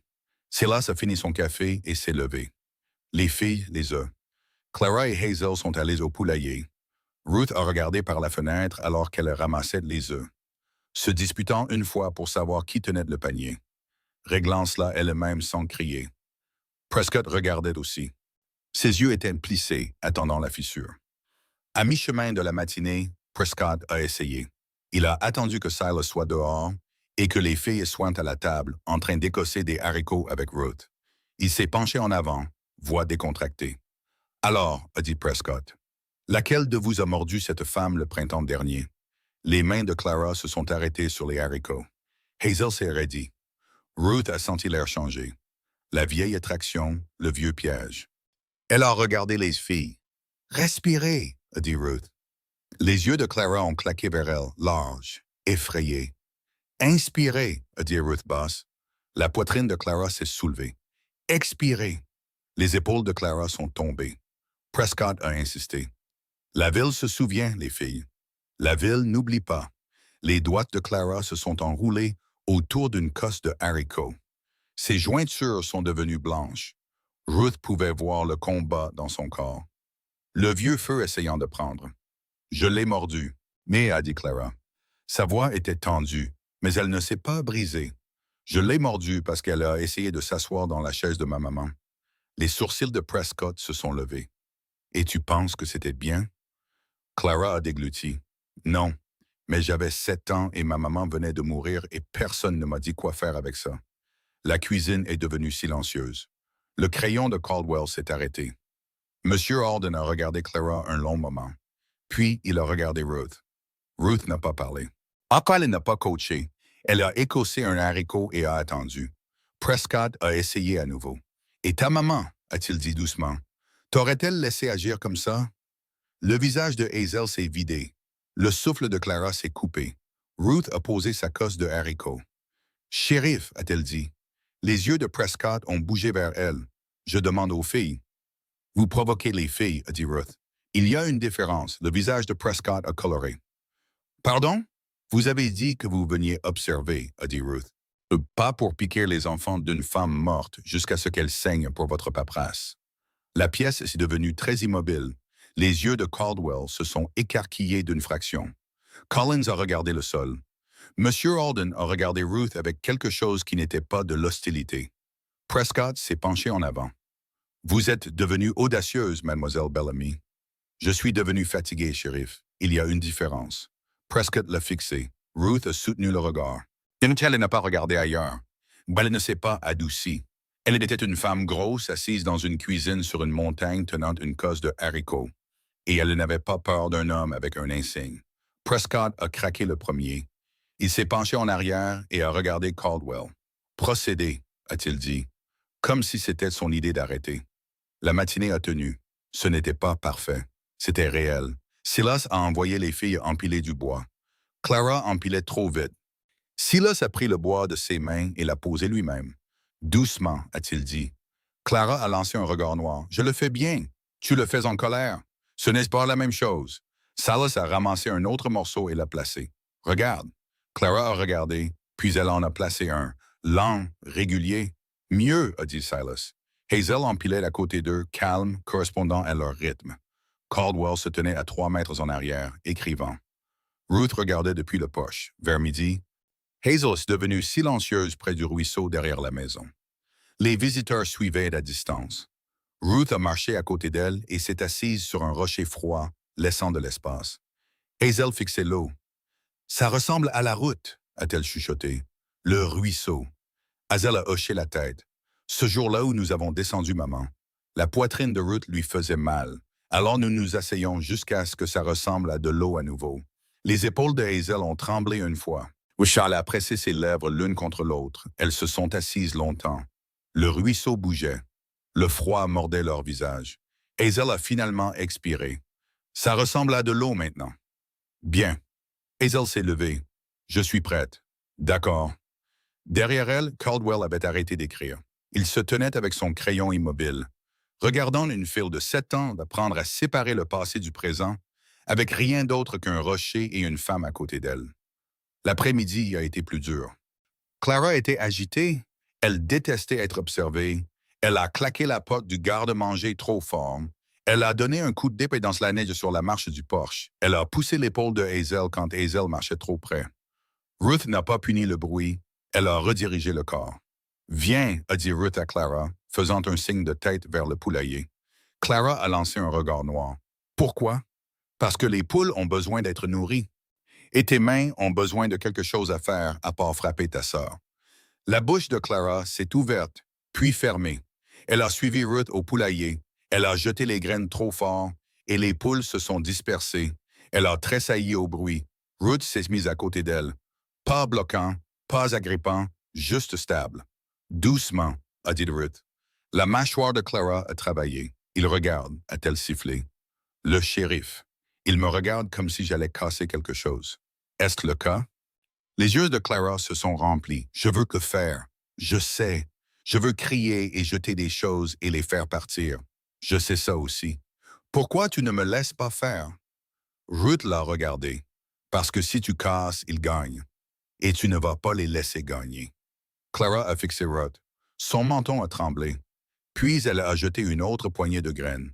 Plus doucement cette fois. Les poules ont caqueté et se sont rassemblées. Je déteste ça, a chuchoté Clara. Je sais. Je déteste qu'ils aient le droit de décider. Ils n'ont pas le droit, a dit Ruth. Ils ont le droit de regarder. Nous avons le droit de décider. Clara a jeté le reste des graines. Elle s'est tenue avec le seau vide et a respiré. Pas calme, mais contenu. Quand le crépuscule est venu, les visiteurs se sont rassemblés près du porche. La journée finissait. Le dossier de Caldwell était plein de notes. Mais son visage montrait moins de certitude qu'à son arrivée. Caldwell s'est raclé la gorge. J'ai observé le foyer pendant une journée complète. Tout le monde s'est figé. Clara et Hazel se tenaient dans la cour assez près pour entendre. Silas se tenait à côté d'elle. Les enfants ne sont pas négligés, a dit Caldwell. Elles sont nourries, habillées et surveillées. Elles montrent de la structure. Elles montrent aussi du chagrin. Il a fait une pause. Un chagrin qui est adressé, pas supprimé. Il a regardé Silas. Monsieur Kane, vous êtes plus présent que les rapports ne le suggéraient. Silas a fait un petit signe de tête. Caldwell s'est tourné vers Ruth. Mademoiselle Bellamy, votre statut en ville n'est pas mon affaire. Votre travail ici l'est. Oui, a dit Ruth. Monsieur Alden a pris la parole. Le comté ne recommandera pas le retrait des enfants, ni le retrait forcé de Mademoiselle Bellamy du foyer. Le souffle de Clara s'est coupé. Les yeux de Hazel se sont remplis instantanément. Elle a pressé ses lèvres l'une contre l'autre et a regardé le sol. Prescott est monté sur son cheval sans un mot. Il ne s'est pas excusé. Il n'a pas regardé Ruth. Il est simplement parti, sa fierté intacte, sa déception évidente. Le prédicateur Collins a fait une pause avant de monter. Il a regardé Silas. « Je suis désolé pour Annabelle, a-t-il dit. J'aurais dû dire ça différemment il y a longtemps. » Silas l'a regardé. « Vous auriez dû envoyer le médecin. » Collins a tressailli. Il est monté et est parti. Monsieur Alden a été le dernier à partir. Il a marché vers Ruth et s'est arrêté. Il a été silencieux un moment. « Mademoiselle Bellamy, a-t-il dit, je connaissais Annabelle Kane. C'était une femme qui n'abandonnait pas les choses difficiles. » Il a regardé Ruth. « Je pense qu'elle vous aurait comprise. » La gorge de Ruth s'est serrée. « Merci, Monsieur Alden. » Il a hoché la tête une fois et a descendu le sentier. La cour est devenue silencieuse. La neige a commencé à tomber, douce et lente, recouvrant les empreintes de sabots comme si la montagne effaçait la présence de la ville de sa mémoire. Clara se tenait très immobile. « Alors, on reste. » Silas a mis sa main sur son épaule. Hazel a demandé, « Pour de vrai? » « Oui, » a dit Silas. Hazel s'est tournée vers Ruth. « Et toi? » Ruth les a regardés tous les trois. Un homme qui avait perdu la femme qu'il aimait, deux filles qui avaient perdu le centre de leur monde, se tenant dans la neige, la regardant comme si elle était la réponse à une question qu'ils avaient eu peur de poser. « Je suis là, » a dit Ruth, « et je reste. » Clara a essuyé son visage avec ses deux mains. « Bien, » a-t-elle dit, « parce que je n'enseigne à personne d'autre comment on fait les choses ici. » Hazel a ri, un petit son, surpris, comme s'il s'était échappé avant qu'elle ne puisse l'arrêter. Clara a regardé sa sœur et le coin de sa bouche s'est levé. Pas beaucoup, mais assez. Les yeux de Silas ont rencontré ceux de Ruth au-dessus de la tête des filles. Il n'a pas souri, mais la tension sur son visage était différente maintenant. Pas en train de se préparer, en train de s'installer. Ce soir-là, ils ont mangé ensemble. Ruth a fait un ragoût avec le reste du porc salé et des haricots. Elle a posé 4 bols sur la table. Clara a porté le sien à la bassine quand elle a fini. Hazel a fait de même. On ne leur a pas dit, c'était simplement ce qu'elle faisait. Maintenant, après le souper, Hazel a apporté la bougie et l'a posée sur la table. Clara est allée à l'étagère et a descendu le bouton, le cheval et le ruban. Elle les a posés dans leur rangée à côté de la flamme. Personne n'a parlé pendant longtemps. La bougie bougeait doucement dans le courant d'air, puis Clara a dit « Maman, on va bien ». 3 mots qui contenaient tout. On va bien. Pas parfait, pas guéri, pas fini de faire le deuil, juste bien. Et bien était plus que cette famille n'avait été en 2 ans. Hazel a appuyé sa tête contre l'épaule de Clara. Clara l'a laissé faire. Silas a cherché dans sa poche. Il a sorti quelque chose que Ruth n'avait pas vu avant. Une petite bague, argent fin, usé sur les bords. Il l'a tenue dans sa paume et l'a regardée. C'était la sienne, a dit Silas. Elle la portait tous les jours, même quand ses mains gonflaient en été, même quand l'argent rendait son doigt de verre. Il l'a tournée dans ses doigts. Elle m'a dit une fois qu'une bague ne signifie pas que tu appartiens à quelqu'un. Ça signifie que tu choisis de rester. Il a regardé Ruth. Le cœur de Ruth martelait. Elle s'est tenue immobile. Mademoiselle Bellamy, a dit Silas. Monsieur Kane, je ne suis pas bon avec les mots. Je n'étais pas bon avec eux quand Annabelle était vivante et j'ai empiré depuis qu'elle est morte. Vous vous en sortez bien. Je m'en sors terriblement. Sa mâchoire a travaillé. Mais je vais dire ceci parce que si je ne le dis pas maintenant, je perdrai le courage et construirai une autre clôture autour. Clara et Hazel regardaient leur père. Leurs yeux étaient grands. Silas a posé la bague sur la table à côté de la bougie. Pas poussée vers Ruth, juste placée là comme une question qui n'exigeait pas de réponse. « Je n'offre pas ceci comme un sauvetage, » a dit Silas. « Vous n'avez pas besoin d'être sauvé. J'ai vu cela clairement. » Il a fait une pause. « Je ne l'offre pas parce que la ville veut du papier. Je me fiche de ce que la ville veut. »« Alors pourquoi? » a demandé Ruth. « Parce que mes filles vous ont choisi, » a dit Silas, et parce que je fais plus confiance à leur jugement qu'au mien. Il a regardé la bague. Et parce que je vous ai regardé tenir cette famille ensemble avec rien d'autre que des mains stables et un cœur têtu. Et je ne veux pas vous regarder le faire comme une étrangère dans ma maison. Ruth a regardé la bague. Argent, fine, eau usée par une femme qu'elle ne rencontrerait jamais, mais qu'elle avait appris à connaître à travers un cheval sculpté et un ruban bleu et deux filles qui portaient la mémoire de leur mère comme une lanterne dans le noir. Je ne la remplacerai pas, a dit Ruth. Je ne demanderai jamais. Je ne suis pas elle, Silas. Je suis bruyante quand je marche et je respire fort quand je grimpe et je prends plus de place que la plupart des gens ne le veulent. Vous prenez exactement la place dont cette maison a besoin, a dit Silas. Les yeux de Ruth ont brûlé. Elle a cligné et les larmes sont venues quand même. Elle les a laissées. Ici, dans cette cuisine, avec ces gens, elle pouvait les laisser venir. Clara a parlé. Ruth. Ruth l'a regardé. Si tu dis non, a dit Clara, je mettrai un serpent dans ton lit. Ruth a ri. Le son l'a surprise. Il les a tous surpris. C'était la première fois qu'elle riait dans cette maison. Et cela a rempli la cuisine comme la chaleur du poêle. Je ne dis pas non, a dit Ruth. Alors dis oui, a chuchoté Hazel.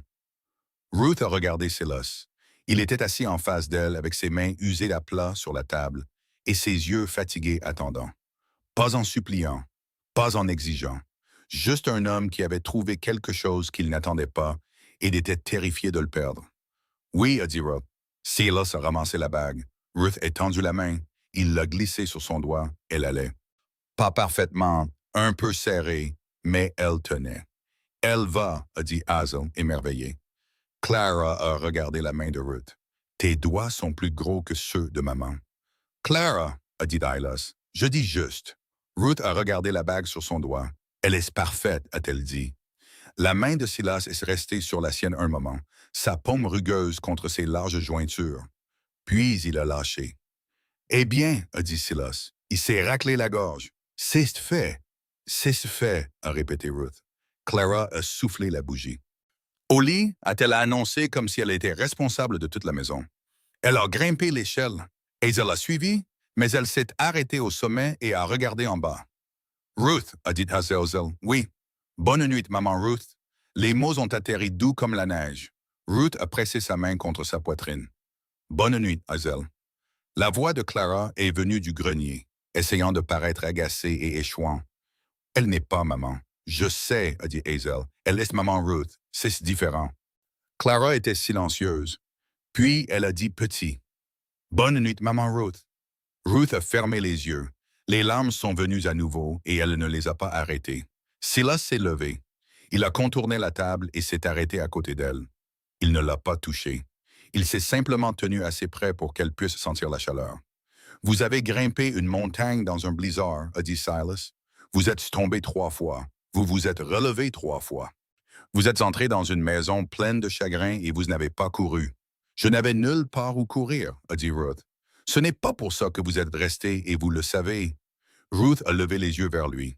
Non, ce n'est pas pour ça. Silas a hoché la tête. Bonne nuit, Ruth. Bonne nuit, Silas.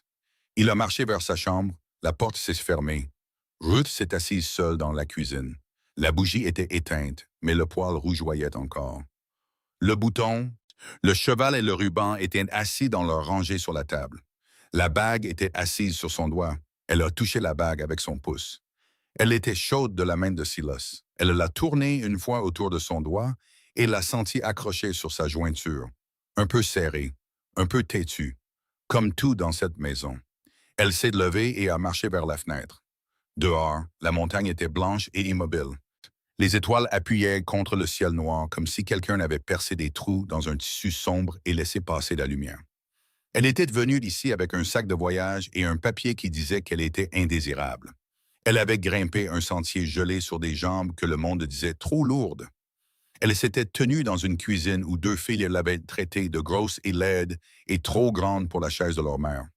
Elle avait récuré une marmite brûlée qui contenait le dernier repas d'une femme morte. Elle avait tenu des enfants à travers des tempêtes et affronté un shérif et balayé de la farine d'un sol qu'une enfant de 7 ans avait couvert de rage. Et maintenant, elle était là. Pas parce que la ville le permettait, pas parce qu'un papier disait qu'elle appartenait, Parce qu'elle était restée quand c'était difficile. Et rester était devenu la chose qui comptait plus que n'importe quel mot que le monde avait jamais utilisé pour la faire se sentir petite. Ruth Bellamy a pressé sa large main contre la vitre froide de la fenêtre et a regardé la montagne qui avait essayé de la briser et avait échoué. Elle était grosse. Elle était fatiguée. Elle était têtue. Elle était aimée.